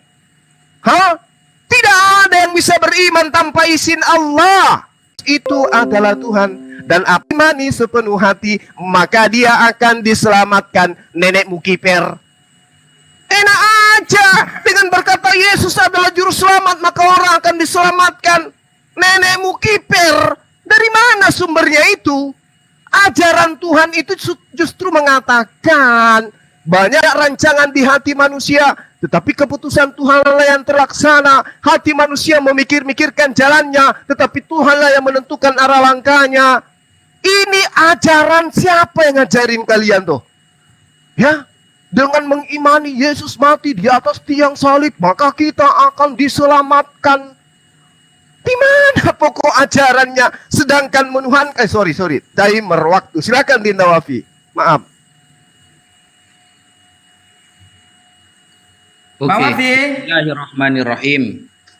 Saya baca di typingan ya. Disuruh on cam sama teman-teman ini. Saya kalau on cam teman-teman, ketahuan bohongnya Mas Herdi gitu loh. Kasihan. Ini ya, saya on cam ya. Saya kalau sekali on cam, ketahuan langsung bohongnya gitu loh. Karena dia cuma baca terjemahan gitu. Ini ya, hadis Sahih Muslim nomor 4936. Kitab Taubat, apa temanya di sini? Dosa menjadi lebur dengan istighfar. Hadis bab istighfar oleh Mas Herdi dikaitkan dengan masalah takdir, kan gabrul namanya. Itu loh. Jadi saya kalau sampai on cam ketahuan bohongnya nanti gitu loh. Kemudian di sini kan ada kata-kata begini, laulam tuznibu la dzahaballahu bikum. Andaikan kalian semua tidak berdosa, maka Allah akan melenyapkan kalian semua. Nah, Mas Herdi kan cuma baca terjemahan, tidak pernah belajar bahasa Arab. Kalimat lau di sini bermakna lau imtinaiyah. Lau imtinaiyah itu apa artinya? Lau andaikan yang tidak pernah terjadi gitu loh. Faham nggak? Nggak paham karena nggak belajar bahasa Arab gitu. Doh kabur. Nah, jadi apa namanya ya? Kalau nggak pernah belajar bahasa Arab, nggak mungkin tahu. Sampai kapan kalian akan menilai suatu teks hadis itu hanya bermodalkan terjemahan begitu? Laulam tuznibu la dhahaballahu bikum. Andaikan kalian semua tidak berdosa, maka Allah akan melenyapkan kalian. Launya bermakna imtinaiyah. Kalau belajar ilmu nahu faham itu. Lau yang tidak akan pernah terjadi gitu loh. Jadi teman-teman, kita ada on cam karena sudah hafal gitu. Makanya nggak usah nyuruh-nyuruh on cam. Kalau sekali on cam kan langsung ketahuan bohongnya kan. Sedangkan ya iblis ini sebenarnya lebih hebat loh daripada Tuhan. Di dalam Bible ya. Kenapa? Coba kita buka teman-teman ya. Kita buka di dalam Ayub ya. Ayub 1 nomor ke-7. Maka bertanyalah Tuhan kepada iblis, dari mana engkau? Lalu jawab iblis kepada Tuhan, dari perjalanan mengelilingi dan menjelajahi bumi. Nah, di sini kan pinteran iblis daripada Tuhan. Iblis bisa lolos dari pantauan Tuhan. Tuhan bisa gak tahu gitu loh tempatnya iblis. Sampai Tuhan nanya, kamu dari mana aja gitu. Kan lucu teman-teman gitu loh. Iblis bisa lolos dari pantauan Tuhan. Maka tidak heran ya, ketika iblis itu adalah orang yang termasuk ikut andil dalam penyalipan Yesus. Yesus bisa tersalib gara-gara iblis, karena iblis lebih hebat. Bahkan Tuhan tidak tahu iblis ada di mana gitu loh. Sampai ditanyain, kamu dari mana? Kan lucu itu namanya. Kemudian di dalam Maleakhi 1 ya, nomor 2 dan 3. Aku mengasihi kamu, firman Tuhan, tetapi kamu berkata, dengan cara bagaimanakah engkau mengasihi kami? Bukankah Esau itu kakak Yakub? Demikianlah firman Tuhan. Namun aku mengasihi Yakub, tetapi membenci Esau. Ingat ya, Tuhan membenci Esau. Sebab itu aku membuat pegunungannya menjadi sunyi, sepi, dan tanah pusakanya aku jadikan padang gurun. Tuhan pilih kasih di sini. Tuhan menyengsarakan Esau, pegunungannya menjadi sunyi. Begitu, sekian. Oke, waktu habis. Lanjutnya. bentar, Pak Amir ya. interupsi sebentar. Ini akun yang ketiga ya. Dua-duanya tadi udah kena azab. Ini yang ketiga. Lanjut. 8 menit untuk menanggapi ya, Bro Malikil ya. Oke, siap. Pak John, mau duluan? Ya, saya dulu ya. Silakan. Dari tadi ditanya sujud, oke. Yang suruh sujud malaikat, yang disalahkannya iblis. Yang salahnya siapa? Yang merintah apa yang diperintah ini? Ya iblis ya bener lah. Gimana lagi? Apakah Allah selalu mencari oknum yang untuk disalahkan terus? Seperti iblis selalu disalahkan terus dari oknumnya. Kemudian katanya kafir, mau mukmin silakan. Makanya dibaca di Quran 43 nomor 60 itu bagaimana. Jadi Allah tuh selalu yang ada ngomongnya susah lah aku. Ya begitulah, dibaca aja teman-teman sendiri nanti. Oke. Nah, kemudian nanti sebentar bro. Ya, lanjut. Lah bahwa Allah kalau saya lihat dari cerita-cerita tadi yang dijelaskan oleh Zuma maupun Nabi, berarti manusia tuh seperti robotik biologis gitu loh, diatur sana, diatur sini, sudah ditentukan takdirnya harus begini, takdirnya harus begini. Tidak ada namanya kebebasan hidup ini gitu loh. Kemudian Allah tidak dapat menanggung dosa. Bisa nggak Allah menanggung dosa? Dosa malah ditimpakan sama Yahudi Nasrani. Kalau saya Yahudi Nasrani, wegah nemen. Ya lanjut Bro Malikil. Oke, ya. Ada banyak yang harus saya tanggapi ya. Saya harap yang mau nge-ban nanti habis setelah pemaparan ini Anda mau ban silakan. Ya, jangan di-ban sementara lagi saya paparkan data, saya keluarkan data ya. Nanti setelah selesai saya paparkan data, baru Anda ban aja, nggak apa-apa, terserah Anda. Masih ada 7 akunnya. Oke. Jadi kawan Wafi mau mempersalahkan terjemahan dan itu katanya saya. Bro, saya kasih tahu ya, ini bukan Malikil Amalak yang menerjemahkan. Bukan orang Karisteng. Ini situs Islam, orang Islam yang menerjemahkan. Tidak layak bro mau menyalahkan saya. Bukan saya. Oke, ya. Bukan saya ya, bukan Malikil Amalak yang menerjemahkan, bukan. Tapi orang Islam. Catat itu. Oke. Lalu tentang Quran. Di dalam kitab Tagabun ya, Tagabun ayat 2 Dialah yang menciptakan kamu. Dialah yang menciptakan kamu. Lalu kamu itu ada kafir, ada mukmin. Ya, jadi kamu ini ada yang kafir, ada mukmin. Kalau Bro Suma mau tafsir mandiri nggak apa-apa. Tapi saya bawa rujukan nih, tafsir dari Tabari. Ya, tafsir Tabari nih, tafsir Tabari. Nih. Ya, bukan tafsir mandiri ya, tafsir Tabari. Firman Allah Subhanahu wa taala, "Dan di antaramu ada yang mukmin." Maksudnya adalah sebagian lainnya membenarkan Allah Subhanahu wa taala dan meyakini bahwa dialah yang telah menciptakan mereka pertama kali. Setelah sebelum mereka tidak ada sama sekali. Jadi Allah yang menciptakan. Nih baca ayat sebelumnya nih. Takwil firman Allah Ta'ala. Dialah yang menciptakan kamu, maka di antara kamu ada yang kafir di antaramu dan dia mukmin. Dialah membuat apa yang kamu kerjakan. Jadi Allah Subhanahu wa taala di sini punya sifat yang tidak baik. Di dalam Alkitab, Tuhan yang kami imani menciptakan segala sesuatu itu baik. Yang menciptakan ketidakbaikan adalah iblis. Lalu tiba-tiba saya dapati di sini Allah Subhanahu wa taala menciptakan sesuatu yang tidak baik. Apakah Allah itu iblis? Siapa yang bisa membuktikan Allah itu bukan iblis sedangkan Allah tidak pernah eksis? Firman-Nya yang menciptakan kamu maksudnya adalah dialah yang telah menciptakan kalian semua. Kalian semua. Ya, siapa kalian semua yang kafir dan mukmin? Wahai manusia, pada penggalan ayat ini disebutkan salah satu nama Allah Subhanahu wa taala. Firman-Nya, maka di antara kamu ada yang kafir dan ada di antaramu yang mukmin. Dialah yang telah menciptakan mereka. Jadi bukan karena keinginan mereka. Kenapa bukan karena keinginan mereka? Allah Subhanahu wa taala itu mengunci mati. Demikianlah Allah mengunci hati orang-orang yang tidak mau mengetahui.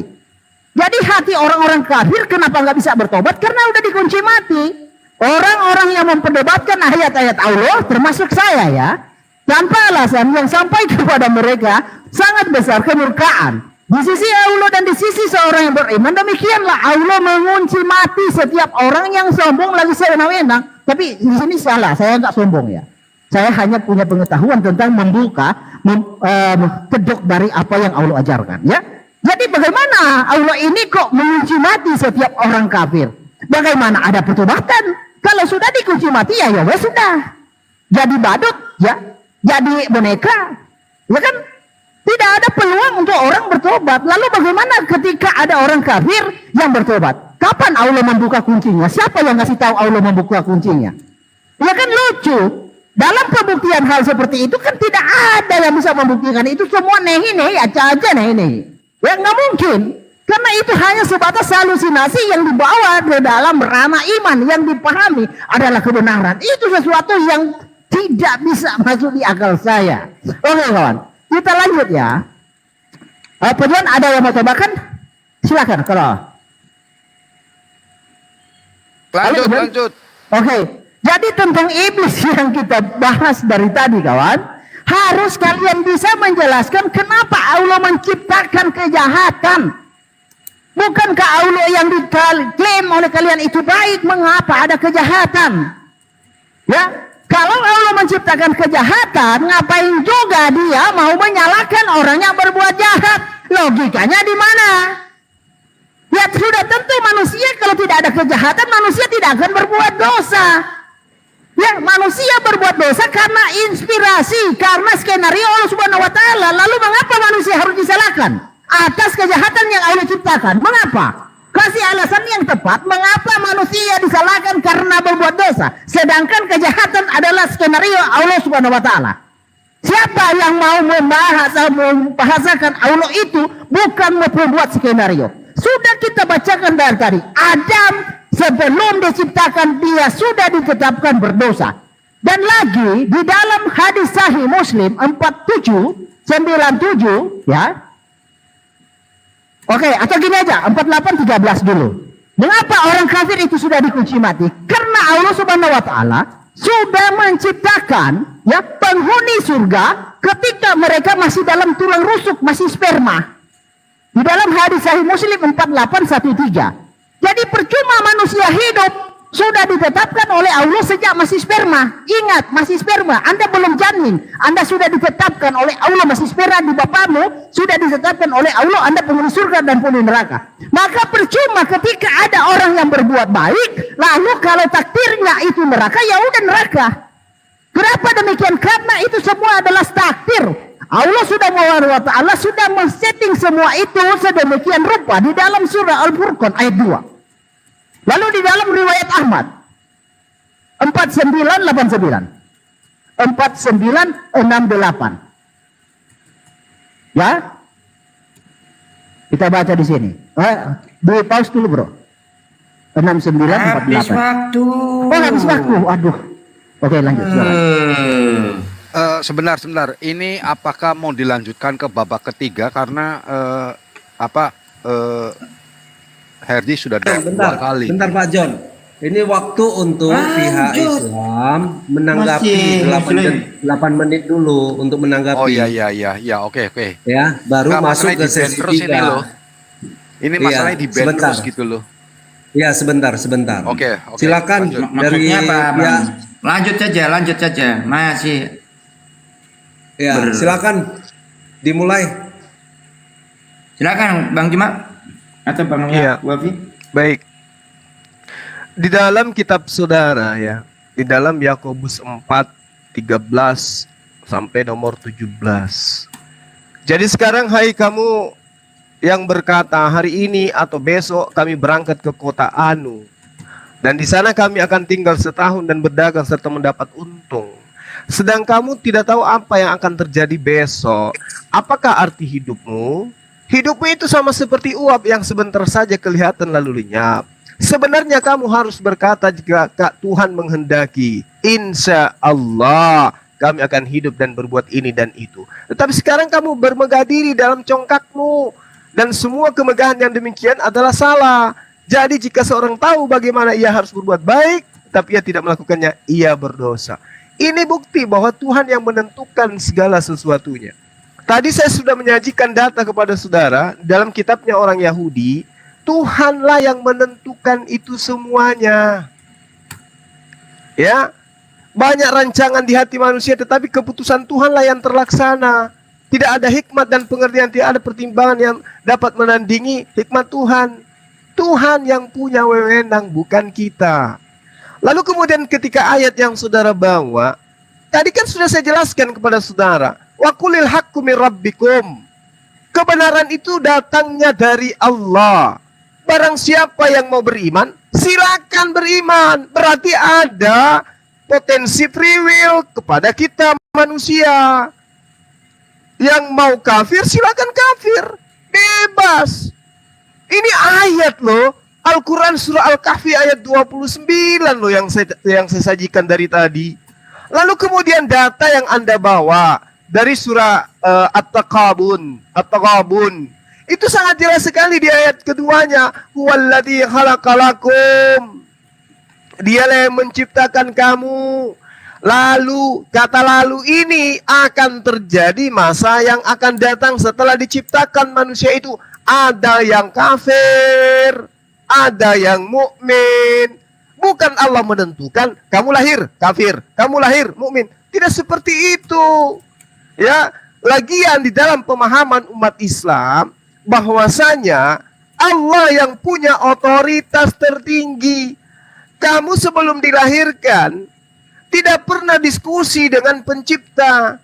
Tuhan, ciptakan aku. Tapi dalam keadaan laki-laki ya, dari seorang wanita yang adalah ibu presiden. Jangan kau lahirkan aku dalam seorang rahim wanita miskin. Tak ada yang kayak begitu. Serta-merta Allah menghendaki. Bahkan Tuhan yang menumbalkan darahnya di atas tiang salib menurut saudara mengakui, aku datang bukan atas kehendakku sendiri. Tuhan lo datangnya pun bukan atas kehendaknya sendiri. Ada otoritas yang tertinggi yang merencanakan semuanya itu. Kenapa Anda komplain? Kenapa Anda yang jadi risih sekarang? Emang situ yang Tuhan? Tuhan mau begitu ya begitu. Kalau Anda mengatakan, oh iblis, tidak, Bung. Kamu tidak memahami Al-Quran. Jelas sekali kok datanya di dalam Islam, di dalam Al-Quranul Karim. Kebenaran itu sudah ada. Barang siapa yang mau kafir, silakan kafir. Kalau memang kamu mau. Barang siapa yang mau mukmin, silakan menjadi mukmin. Kalau kamu mau. Tidak ada paksaan. Sekarang ada enggak paksaan kalian untuk masuk agama Islam? Enggak ada. Ada enggak paksaan kalian untuk menjadi kafir? Enggak ada. Semua pilihan masing-masing. Jadi jangan menyalahkan siapa-siapa. Yang Anda harus salahkan itu adalah yang menuntun Anda mengimani ada Tuhan mati menebus dosa manusia dengan darahnya sendiri. Itu yang Anda harus salahkan, karena itu tidak diajarkan oleh perjanjian lama. Demikian, silakan bin Nawafi. Oke, Bismillahirrahmanirrahim. Kalau Herdi bawa hadis. Sebentar. Kalau Herdi bawa 3 hadis, ya. Bentar Ustaz Kenapa? Wafi. Saya udah stop ini waktu. Pak Amir, gimana ini? Udah 3 akun ini kena ban. Siapa? Malikil tuh. Mana dia? Di ban lagi Pak, kelihatannya. Siapa yang? Tapi Pak Amir kan bisa lihat itu. Nggak ada kejelasan di sini, nggak ada. Nggak kelihatan. Coba Ya, setelah ini Biasanya ada langsung pemberitahuan, ini penutupan kok aja nggak ada sudah, ya. pemberitahuan. Nggak ada, Jangan-jangan nggak ada ini pemberitahuan. siasat iblis. Coba Nggak lihat ada Pak Amir, pemberitahuan, geser bro. ke kanan.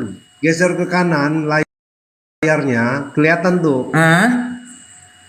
Layarnya Ya. geser ke kanan. Kelihatan Nggak tuh.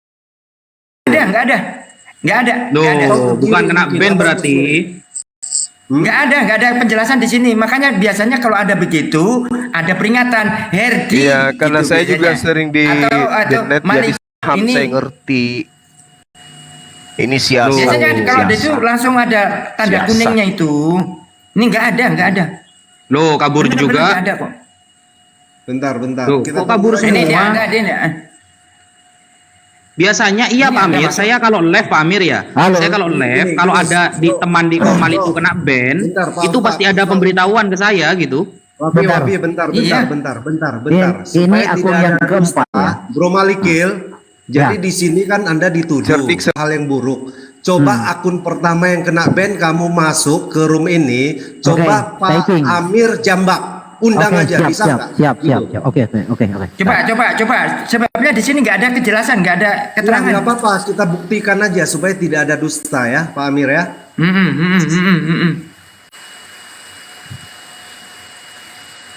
Biasanya ada peringatan begitu. Nanti kayak warna kemarin. kuning itu. Nanti kayak kemarin disuruh matikan layar laptop. Oh iya Bang, iya. Ternyata nggak dimatikan, cuman ditutupin pakai tangannya. Nggak ada Aduh, lagi malikilnya bahaya Pak ini. Amir. Enggak, dia keluar dulu sebentar katanya. Oh ya, keluar dulu ya. Ya. Gimana? Saya teruskan Kalau jawaban biasanya ini. kalau ada ngeband, biasanya ada penjelasan di sini. Ya nggak apa-apa. Tapi nggak ada, maksudnya nggak ada peringatan gitu loh. Kemarin Rion juga gitu, ada peringatan tapi langsung Mana? bilang Rion hati-hati gitu. Mana Bro Malikil? Kok udah masuk di akun pertamanya? Ini. Coba Jambak. Mana dia? Oh, kelihatan si Malikin. Jambak aja, Jambak. Permintaan aja, Malikil. Nggak bisa, Minta permintaan nggak aja. bisa permintaan. Kalau kena ban nggak bisa. Gak bisa Diundang Bang aja Amur, langsung. Pak Amir. Minta permintaan gak bisa kalau kena ban. Nah itu Bentar, dia bentar. udah typing tuh. Diundang aja langsung. Ya. Bisa nggak? Sebentar. Tak cariin dulu nih. Tak cari dia namanya Malikil mana ini? Sabar. Mana sih namamu Malikil? Makanya namanya jangan pakai Malikil lah. Herdi aja. Iya, makanya namanya Malikil berdosa itu namamu itu. Hejo, berdosa itu namamu Malikil. Aduh, tapi di Pak sini Amir, nggak tapi kelihatan begini ini. Pak Waduh. Amir. Pak Amir gini, di kolom tamu itu kalau nama dia nggak muncul, itu berarti memang dia kena ban. Oh, enggak. Muncul Iya. tapi nggak bisa dijambak biasanya. Nah, coba. Bentar. Enggak muncul kok. Enggak ada. Coba Bro Malikil typing lagi. Typing aja coba, typing. Pak Amir ya. Iya. Diklik aja Nanti undangnya. profilnya. Iya. Malikil mana? Ayo, oke.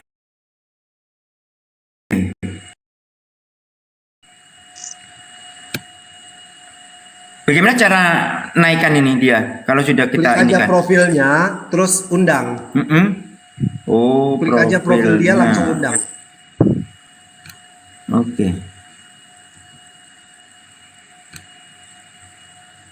Oh, tapi ini Paulus penyesat namanya. Oh, bukan. Bukan. Ini Paulus penyesat ini ya. Bukan. Aduh, ini namanya ini Malikil lain ini. Sebentar. Bentar Malikil. Profilmu tak jambak ini.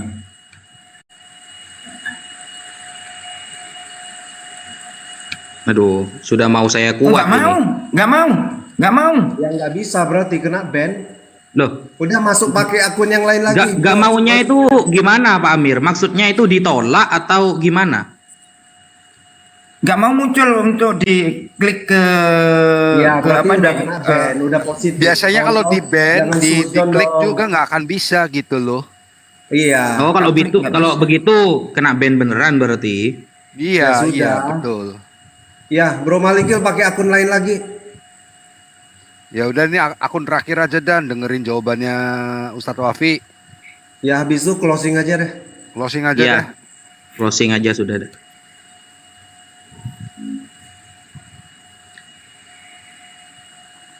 Oke, lanjut dulu Kang Wafi. Dihabiskan 3 menit. Gak apa-apa, Pak Amir, biar didengar.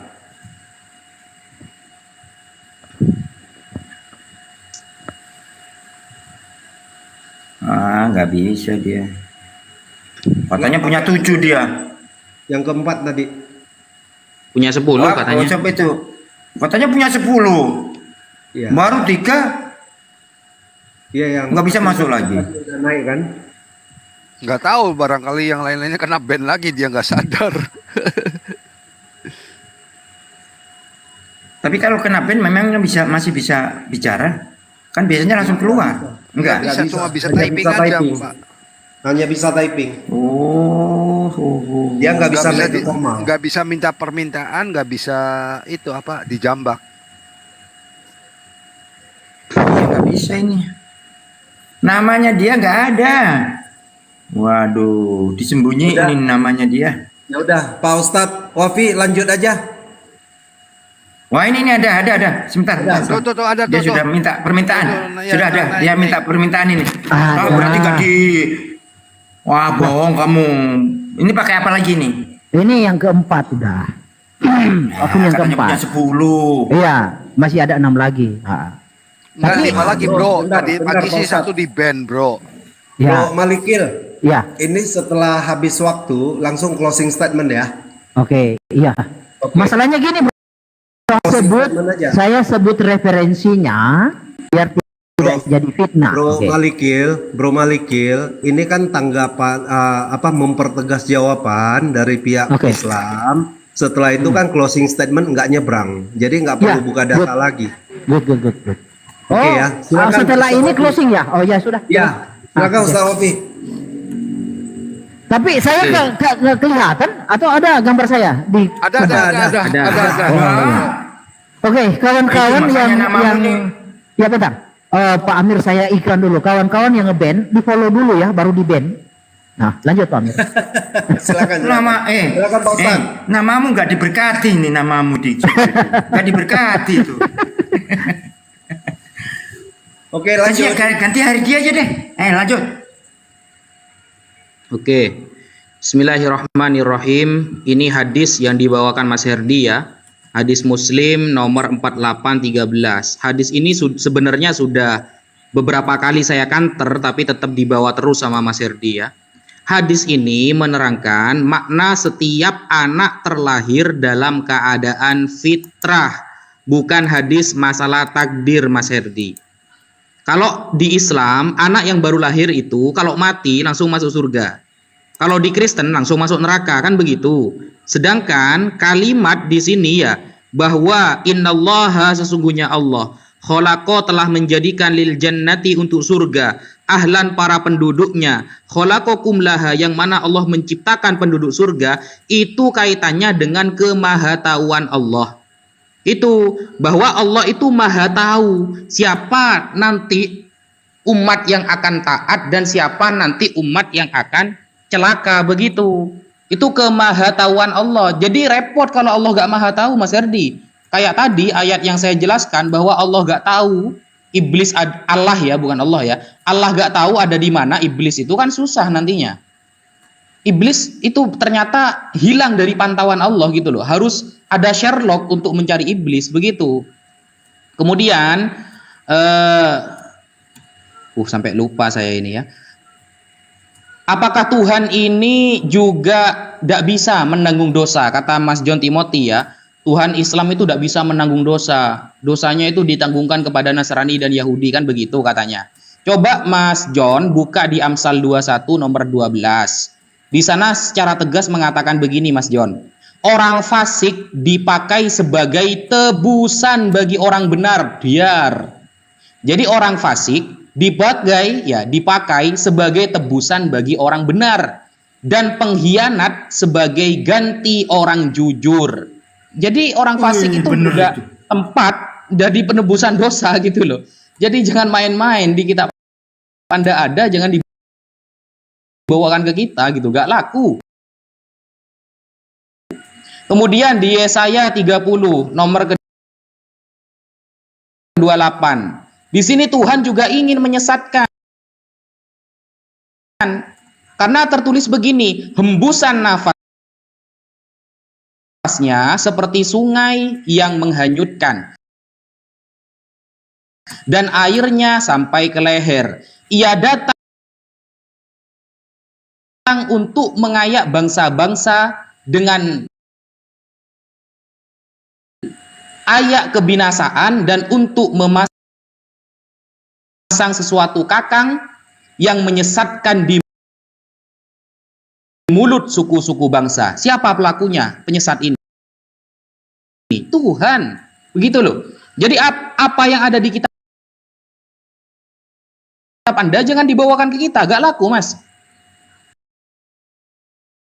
Kemudian kalau Allah dibilang sengaja menyesatkan sehingga manusia tidak bisa diberi kesempatan taubat, maka Mas John dan Mas Malikil harus buka kitab Anda dulu. Makanya baca kitab itu dari Kejadian sampai Wahyu. Amos 7 nomor 8. Di sana jelas, lalu berfirmanlah Tuhan kepadaku, apakah yang kau lihat Amos? Jawabku, tali sifat. Berfirmanlah Tuhan, sesungguhnya aku akan menaruh tali sifat di tengah-tengah umatku Israel. Aku akan memaafkannya lagi. Aku tidak terima maaf di sini. Tuhan tidak menerima taubat. Kan jahat dong. Di Amos 8 nomor 2, lalu berfirmanlah ia, apakah yang kau lihat Amos? Jawabku, sebuah bakul berisi buah-buahan. Nah, lalu berfirmanlah Tuhan kepadaku, kesudahan telah datang bagi umatku Israel, aku tidak akan memaafkannya lagi. Loh, Tuhan kok tidak maha pemaaf, katanya kasih. Duar, sekian. Selamat datang di kebenaran. Ya, silakan. Tadi berapa menit Pak Amir closing statement? Closing statementnya disepakati 6 ya? 7 menit. 7 ya? 7 menit. Oke, dari yang baperan, yang mau ngeband, yang baperan itu kagak tahu diskusi itu saling mematahkan argumen. Artinya argumen dengan data, basis data. Ya guys, kalau saya asumsi wajar Anda ban. Tetapi kalau berbasis data lalu Anda ban, Anda report, berarti ada sesuatu ketakutan di dalam diri kawan-kawan muslim ini. Saya melihatnya seperti itu. Ya, oke, nggak apa-apa. Itu hanya intermezzo aja. Nah, di dalam pemahaman tentang iblis, Alkitab itu sangat jelas bahwa Tuhan yang benar, Tuhan yang kasih, tidak pernah menciptakan sesuatu hal yang tidak baik. Itu dia katakan di dalam kitab Kejadian tadi ayat 1, ya, Kejadian 1 ayat 31, bahwa segala sesuatu itu diciptakannya dan dipandangnya baik. Lalu tiba-tiba dengan seiring waktu berjalannya waktu, sesuatu yang baik itu berubah menjadi tidak baik. Mengapa bisa berubah menjadi tidak baik? Karena ada Tuhan yang Tuhan kasih ke manusia free will. Mengapa Tuhan kasih free will? Karena Tuhan yang kami imani bukanlah Tuhan yang otoriter, yang seperti siapa namanya otoriter itu, yang di Jerman itu Adolf Hitler, ya, tidak seperti itu. Tuhan kami memberikan kebebasan, tetapi kebebasan itu yang disalahgunakan baik malaikat maupun manusia. Jadi mereka jatuh karena kebebasan itu. Harusnya dengan kebebasan manusia bersyukur bisa ada kebebasan hidup, tidak di remote control oleh Sang Pencipta. Nah, itu yang harus disyukuri di dalam iman kekristenan. Tapi kawan-kawan, ya, saya instruksikan, saya himbau, jangan kebebasan itu menjadi kebablasan. Oke. Iman kekristenan itu sangat jelas. Kristus adalah jalan keluar atas apa yang sudah terjadi, atas kebebasan yang setelah kebablasan di dalam diri manusia. Tapi tidak untuk malaikat. Kenapa tidak malaikat? Karena malaikat ketika berdosa mereka adalah makhluk roh dan mereka kekal. Ketika mereka berbuat dosa mereka ikut kekal. Sehingga tidak ada pengampunan, tidak ada pertobatan bagi makhluk yang immortal. Berbeda dengan manusia, makhluk yang mortal ada fase kematian. Nah, ketika manusia ini masih bisa diselamatkan, Tuhan yang datang menyelamatkan. Kenapa hanya Tuhan yang bisa menyelamatkan? Karena hanya yang mengerti pencipta sesuatu bentuk tersebut yang bisa mengerti seperti apa memperbaiki kesalahan itu. Ibaratnya kalau kita mau membuat suatu mobil, ketika mobil itu rusak, kita yang menciptakan itu tahu di mana letak kerusakannya karena kita yang membuat, kita yang menciptakan. Seperti itulah Tuhan kami. Tuhan kami bukanlah Tuhan deisme. Ketika menciptakan lalu membiarkan manusianya luntang-lantung mencari keselamatan sendiri. Tidak seperti itu. Tuhan yang kami imani, Tuhan yang ada di dalam Alkitab adalah Tuhan yang penuh kasih. Karena kasihnya, karena dia tahu manusia tidak bisa menyelamatkan dirinya atas kehendaknya sendiri, dia yang datang menyelamatkan. Karena memang di dalam pemahaman, di dalam aturan dia bahwa keselamatan penciptaan itu adalah hak prerogatifnya. Jadi ketika manusia jatuh ke dalam dosa adalah hak prerogatifnya yang tidak mungkin diwakili kepada siapapun. Dialah yang datang menyelamatkan. Tidak ada Tuhan yang menggaransi keselamatan hanya dengan berbuat ini baik, ini dan itu. Tuhan yang menggaransi keselamatan itu dengan darah dan tubuhnya. Ya, dan dia sudah menyatakan, sudah dijelaskan panjang lebar tentang tipologi, tentang nubuatan, sudah dijelaskan bahwa darah perjanjian itu adalah perjanjian yang diadakan oleh Tuhan dengan orang Israel. Maka penggenapannya pun harus dengan orang Israel. Dan sudah terbukti Kristus sudah lahir, darahnya sudah tercurah dan dia sudah naik ke surga. Maka siapa saja yang percaya kepadanya akan mendapat selamat. Karena dengan darahnya manusia itu bisa disucikan. Tidak ada satupun darah manusia atau air suci pun di dalam dunia ini ataupun di alam semesta yang olehnya bisa mensucikan manusia selain darah Kristus. Silakan Pak John, lanjut. Ya, jadi jelas sekali kalau di Kristen itu Allah kita adalah Allah yang kasih dan adil. Dia tidak pernah merencanakan sesuatu yang jahat kepada manusia atau ciptaannya gitu loh. Makanya Allah kita adalah Allah yang mau berkorban untuk menyelamatkan manusia. Karena dia kasih, tapi dia juga harus adil terhadap apa yang dilakukan. Itu loh. Kemudian kalau di dalam Alkitab dijelaskan di Matius 4 ayat 8. Itu kalau di Matius itu dikatakan bahwa yang minta disembah adalah iblis. Karena kenapa? Karena kita Allah yang tahu, maha kuasa. Dia nggak perlu minta-minta gitu loh. Itu. Kemudian sebagai penutup, saya minta maaf ada teman-teman di chat karena ini dalam diskusi, ataupun ada yang di room, Pak Amir, Zuma, maupun Mafi, bila ada salah-salah kata ya mohon dimaafkan. Karena ini adalah diskusi, kita memperlihatkan kemana ajaran yang benar gitu. Silakan lanjut Bro Herdi. Oke, ya, karena memang topik kita adalah tentang iblis, jadi pemaparannya memang agak hot. Kawan-kawan yang tersinggung, ya yakinlah kalian bahwa semua yang saya bawakan adalah tekstual, dan tekstual yang saya bawakan bukan bukan made in Malikil Amalat, dan bukan made in orang Karisteng, tapi made in adalah sejarawan, adalah praktisi Islam yang ada di Indonesia. Jadi semua yang saya bawa itu bukan made in Malikil Amalat, bukan made in orang Karisteng, tetapi made in sejarawan praktisi Islam yang ada di Indonesia. Haleluya, amin. Jika ada yang merasa terkuti dengan apa yang saya bawakan, pelajarilah itu referensinya. Oke, siap. Waktu habis. Oke, silakan dari pihak Muslim untuk closing statementnya. Monggo Bang Juma dulu atau Baik. Bang Wafi dulu? Monggo. Bismillahirrahmanirrahim. Jadi Al-Quran menuntun kami umat Islam itu ya, mengatakan dalam surah As-Sariyat ayat 49. Bismillahirrahmanirrahim. Wa min kulli syai'in khalaqna zawjaini la'allakum tazakkarun. Dan segala sesuatu Allah ciptakan berpasang-pasangan agar kamu mengingat kebesaran Allah.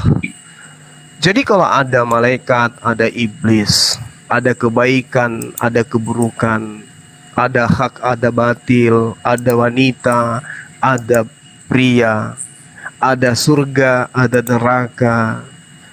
Ya, itu karena Allah itu Maha Pencipta, Maha berkehendak.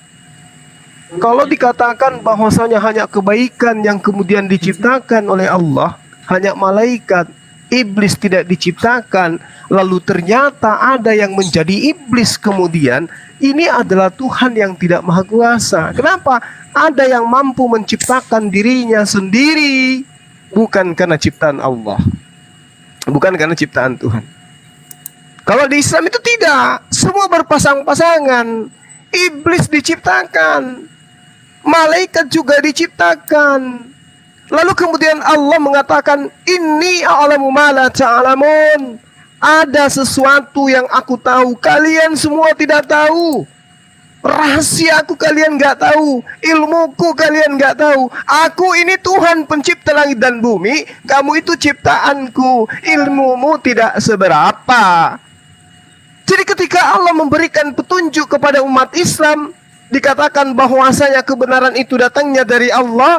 Barang siapa yang mau beriman, silakan beriman. Barang siapa yang mau kafir, silakan kafir. Karena memang Allah menciptakan itu semua. Potensi itu diberikan kepada manusia untuk kemudian memilih jalannya masing-masing. Makanya dikasih akal pikiran. Kalau mau dikatakan Tuhan yang menanggung dosa, ya jadi aja makhluk selain daripada manusia. Misalnya seperti kambing, seperti ayam, seperti sapi. Hidup aja seperti itu. Karena Tuhan akan menanggung dosa-dosa kalian. Tapi kalau di Islam tidak, dikasih akal sebagai senjata untuk menentukan baik dan buruk di dalam kehidupan ini. Untuk mengetahui mana ajaran iblis, mana ajaran Tuhan. Akal ini yang menjadi filter kemudian. Sehingga nampak di dalam kehidupan umat Islam itu, segala aspek di dalam kaidah beragamanya selalu berdandaskan terhadap kitab suci. Jalan, duduk, berdiri, berkata, dan seterusnya, semua ada tuntunannya. Kenapa? Karena pijakannya adalah perintah daripada pencipta langit dan bumi. Itu jelas tuh. Tidak ada kebebasan, semuanya diatur oleh Allah. Oleh karena itulah kemudian Al-Quran menjelaskan kepada kami umat Islam bahwasanya Allah berkata kepada Nabi Adam alaihissalam, wahai Adam, sesungguhnya iblis adalah musuh bagimu, musuh bagi istrimu dan keturunanmu. Maka sekali-kali janganlah sampai ia mengeluarkan kamu berdua dari surga yang menyebabkan kamu menjadi celaka. Ini Tuhan sudah peringatkan, tapi karena iblis itu memang adalah tugasnya karena sombong, dia tetap saja menggoda Adam alaihissalam dan istrinya. Jadi di Islam, musuh nyata itu adalah iblis. Siapa yang mengikuti iblis, maka itu adalah iblis. Demikian, silakan Dina Wafi. Oke, bismillahirrahmanirrahim. Allah Subhanahu wa taala berfirman di dalam surah Fussilat, "Man 'amila sholihan falinafsih wa man asaa fa'alaiha." Orang yang berbuat baik maka akan kembali kepada dirinya sendiri, dan orang yang berbuat jahat juga akan kembali kepada dirinya sendiri. Jadi manusia yang diberikan ikhtiar oleh Allah bisa memilih jalan menuju neraka ataupun jalan menuju surga, maka itu yang akan menentukan bagaimana takdirnya nanti di hari kiamat. Apakah Allah tidak mampu menjadikan semua umat ini menjadi satu, tak berbeda-beda? Mampu. Makanya di dalam surah An-Nahl ayat 93 secara tegas Allah Subhanahu wa taala berfirman, "Walau sya'allah, andaikan Allah mau, la ja'alakum ummatan wahidah." Allah akan menjadikan kalian semuanya satu, umat satu, tak berbeda-beda. Tapi apa kenyataannya sekarang yang terjadi?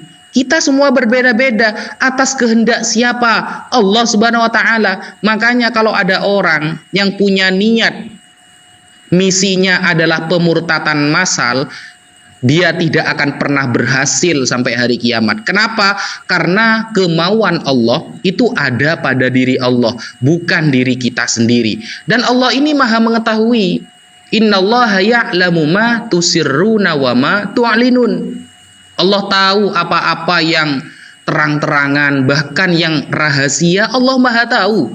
Makanya beberapa kali hadis Rasulullah Shallallahu Alaihi Wasallam mengatakan bahwa Allah Maha tahu nanti siapa yang akan menjadi ahli surga dan siapa yang akan menjadi ahli neraka. Ini namanya Tuhan gitu loh. Maha tahu dan maha mampu atas segala sesuatu. Begitu. Dulu ada para sahabat bertanya kepada Rasulullah, "Ya Rasulullah, kalau memang semuanya sudah diketahui siapa ahli surga dan ahli neraka, ngapain kita beribadah?" Kata para sahabat. Termasuk saat itu ada Sayyidina Umar bin Al-Khattab. Lalu apa jawaban Rasulullah? "I'malu fakullun muyassarun lima khuliqalah." Kalian harus semangat beramal ibadah. Karena setiap sesuatu, setiap ciptaan akan ditakdirkan sebagaimana ciptaan yang awal-awal dia diciptakan. Jadi itu adalah motivasi dari Rasulullah bahwa setiap orang memiliki ikhtiar. Kalau dia mau semangat ibadah, maka takdir Allah yang baik akan Allah tentukan kepada orang itu. Rasulullah tidak akan menjawab, ya sudah, kamu tidak usah ibadah kalau gitu, biar tak. Karena Allah sudah tahu mana yang surga, mana yang neraka. Ternyata tidak kan? Jawaban Rasulullah ternyata i'malu. Kalian beramallah, karena fakullun setiap sesuatu muyassarun akan dipermudah lima khuliqalah atas penciptaannya. Begitu. Itu adalah motivasi dari Rasulullah agar kita semangat menjadi orang baik, menjadi orang agama Islam yang kafah. Begitu. Oke. Pak Amir. Pak Amir. Ya. Aku boleh minta waktu sebentar nggak? Ya, moderator ataupun timer dikasih waktu untuk closing statement juga ya, boleh ya. Oke, silakan, Ya, silakan. Jadi kawan-kawan di atas koma ya, Oke. Pak Amir. Ya, terima kasih buat room yang disediakan, Bang Zuma, Ustaz Wafi, dan kawan-kawan saya, Bro Malikil sama Pak John. Terima kasih buat waktu yang sudah diluangkan. Jadi juga buat kawan-kawan yang ada di live chat, kita jadikan diskusi lintas agama ini sama seperti petinju yang sedang bertinju di atas ring. Mereka bertinju adu jotos di atas ring, setelah itu Peluk-pelukan. selesai masalah di atas ring, tidak dibawa ke masalah pribadi. Nah, yang ingin saya sampaikan, kita juga harus saling merangkul di dalam satu bangsa dan negara ya. Begitu ya Pak Amir ya. Harus. Itu aja yang bisa saya Jelas. sampaikan Pak Amir. Setuju, setuju. Ya, Mas John Timothy, Bro Malikil dan Bro Terserah, kalau ada kalimat saya yang menyakiti hati dan Bang Zuma, kami mohon minta maaf. Enggak bro, enggak dimaafkan tuh. Enggak dimaafkan. Sama-sama Pak. Saya juga gini. Tapi akunku kok masih ini ya, masih utuh ini. Lupa ya kawan-kawan ngeband gitu. Enggak apa-apa lah. Ini pasti suruhan Pak Amir. Saya curiga ini suruhan Pak Amir ini. Kalau di band kan biasanya ada penjelasan di sini, tapi nggak ada, ini gimana ini Her? Enggak, Ya udah, nggak tiga-tiganya apa-apa, itu masalah itu. Kalau aku percaya pemberitahuannya orangnya itu baik kok. ucarannya kebencian. Itu pemberitahuan Jelas baik ucaran kalau Pak kebencian. Amir itu. Baik. Enggak, saya menilai Pak John, ini pasti orang suruhan Pak Amir yang melakukan. Pak Amir yang menyuruh ini. Curiga saya gitu. Nanti tak cepret dari sini kamu nanti Herdi.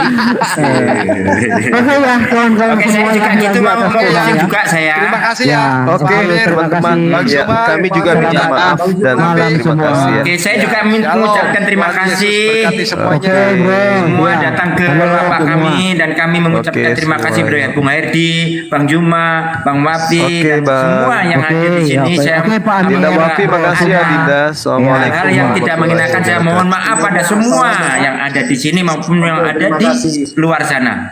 Ya, terima kasih Bang Pak Amir, ya. saya pamit duluan ya. Oh iya. Assalamualaikum warahmatullahi wabarakatuh. Waalaikumsalam warahmatullahi wabarakatuh. wabarakatuh. Tumben Bang. Iya, monggo. Loh.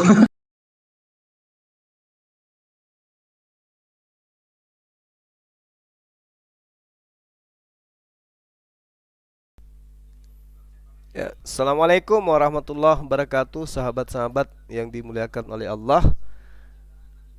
Ya, kita lihat ya tadi sepanjang dialog kita melihat bagaimana saudara Herdi dan temannya itu tidak mampu kemudian memberikan sebuah data akurat tentang ajaran bahwa darah Tuhan yang harus menjadi tumbal di dalam penebusan dosa. Kenapa? Karena yang ada dalam perjanjian lama, bahkan Yesus sendiri menerangkan dalam Matius 8 nomor 4 bahwa persembahan yang harus dilakukan itu adalah persembahan hewan, sama yang dilakukan oleh Nabi Musa alaihissalam. Nah, kita minta datanya tuh. Mana datanya bahwa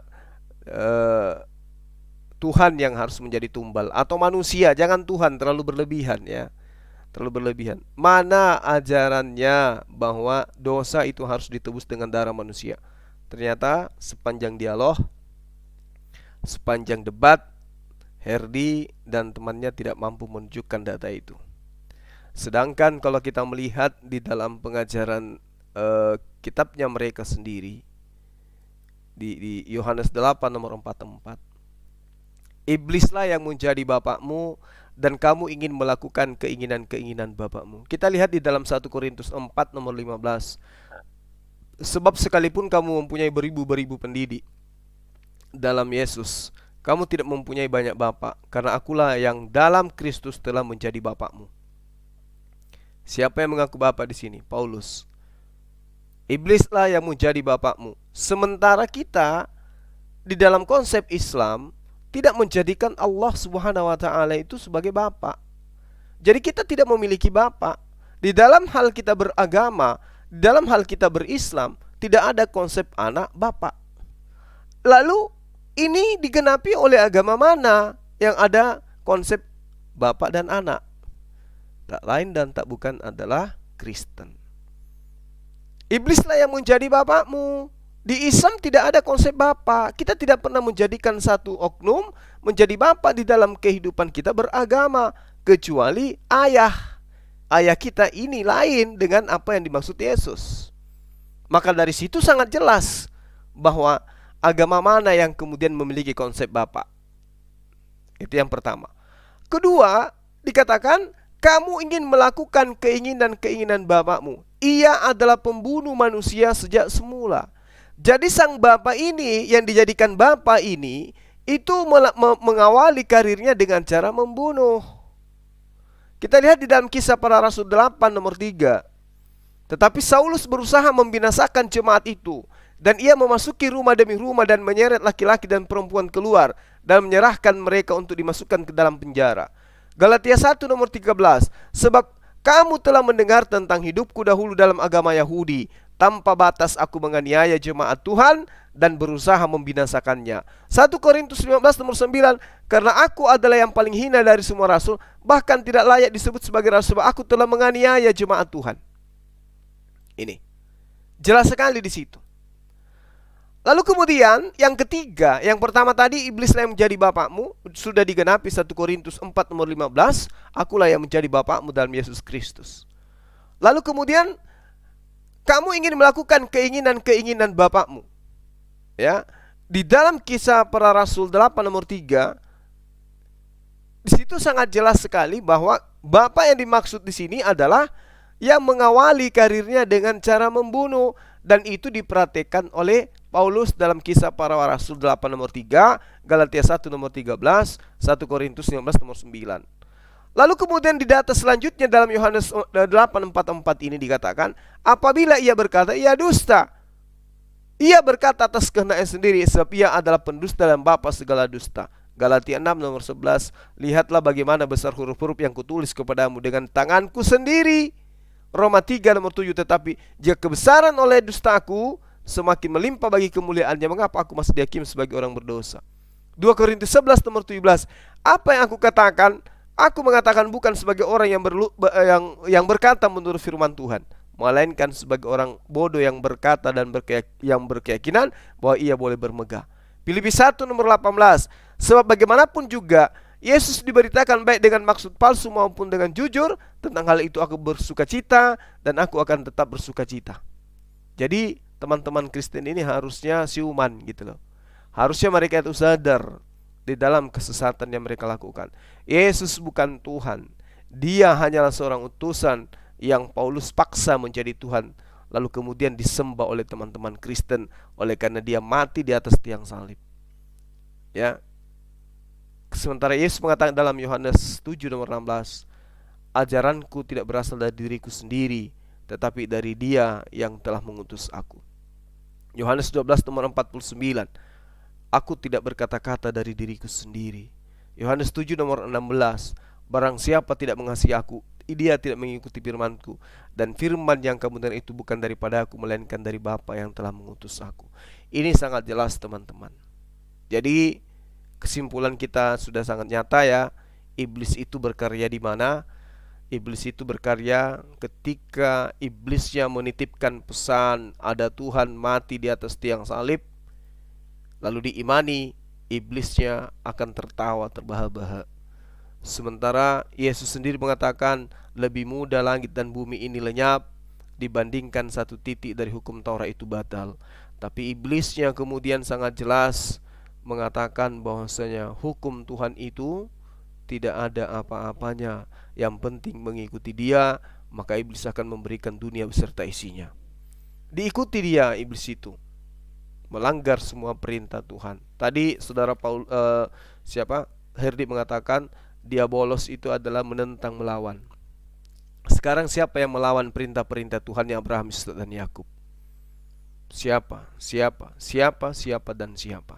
Demikian sahabat sekalian, terima kasih banyak atas perhatiannya. Terima kasih atas infak dan sedekahnya. Dengan stiker dan koin yang ada, semua akan berbahagia. Teman-teman apologet Islam itu semuanya berbahagia, karena semalam koin yang diberikan kepada kita itu kita ratakan dengan tanah, kita infakkan dan sedekahkan kepada Zoom Islam dan juga apologet Muslim yang ada, yang mendampingi kita dalam berdialog.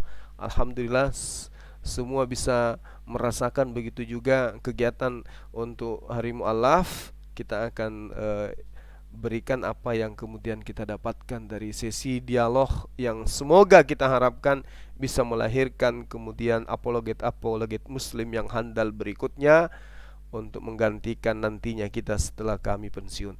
Demikian sahabat-sahabat yang dimuliakan oleh Allah, saya akhiri. Subhanakallahumma wabihamdi, asyhadu an la ilaha illa anta, astaghfiruka wa atubu ilaik. Salam tauhid, salam satu Tuhan, Allahu Akbar. Assalamualaikum warahmatullahi wabarakatuh.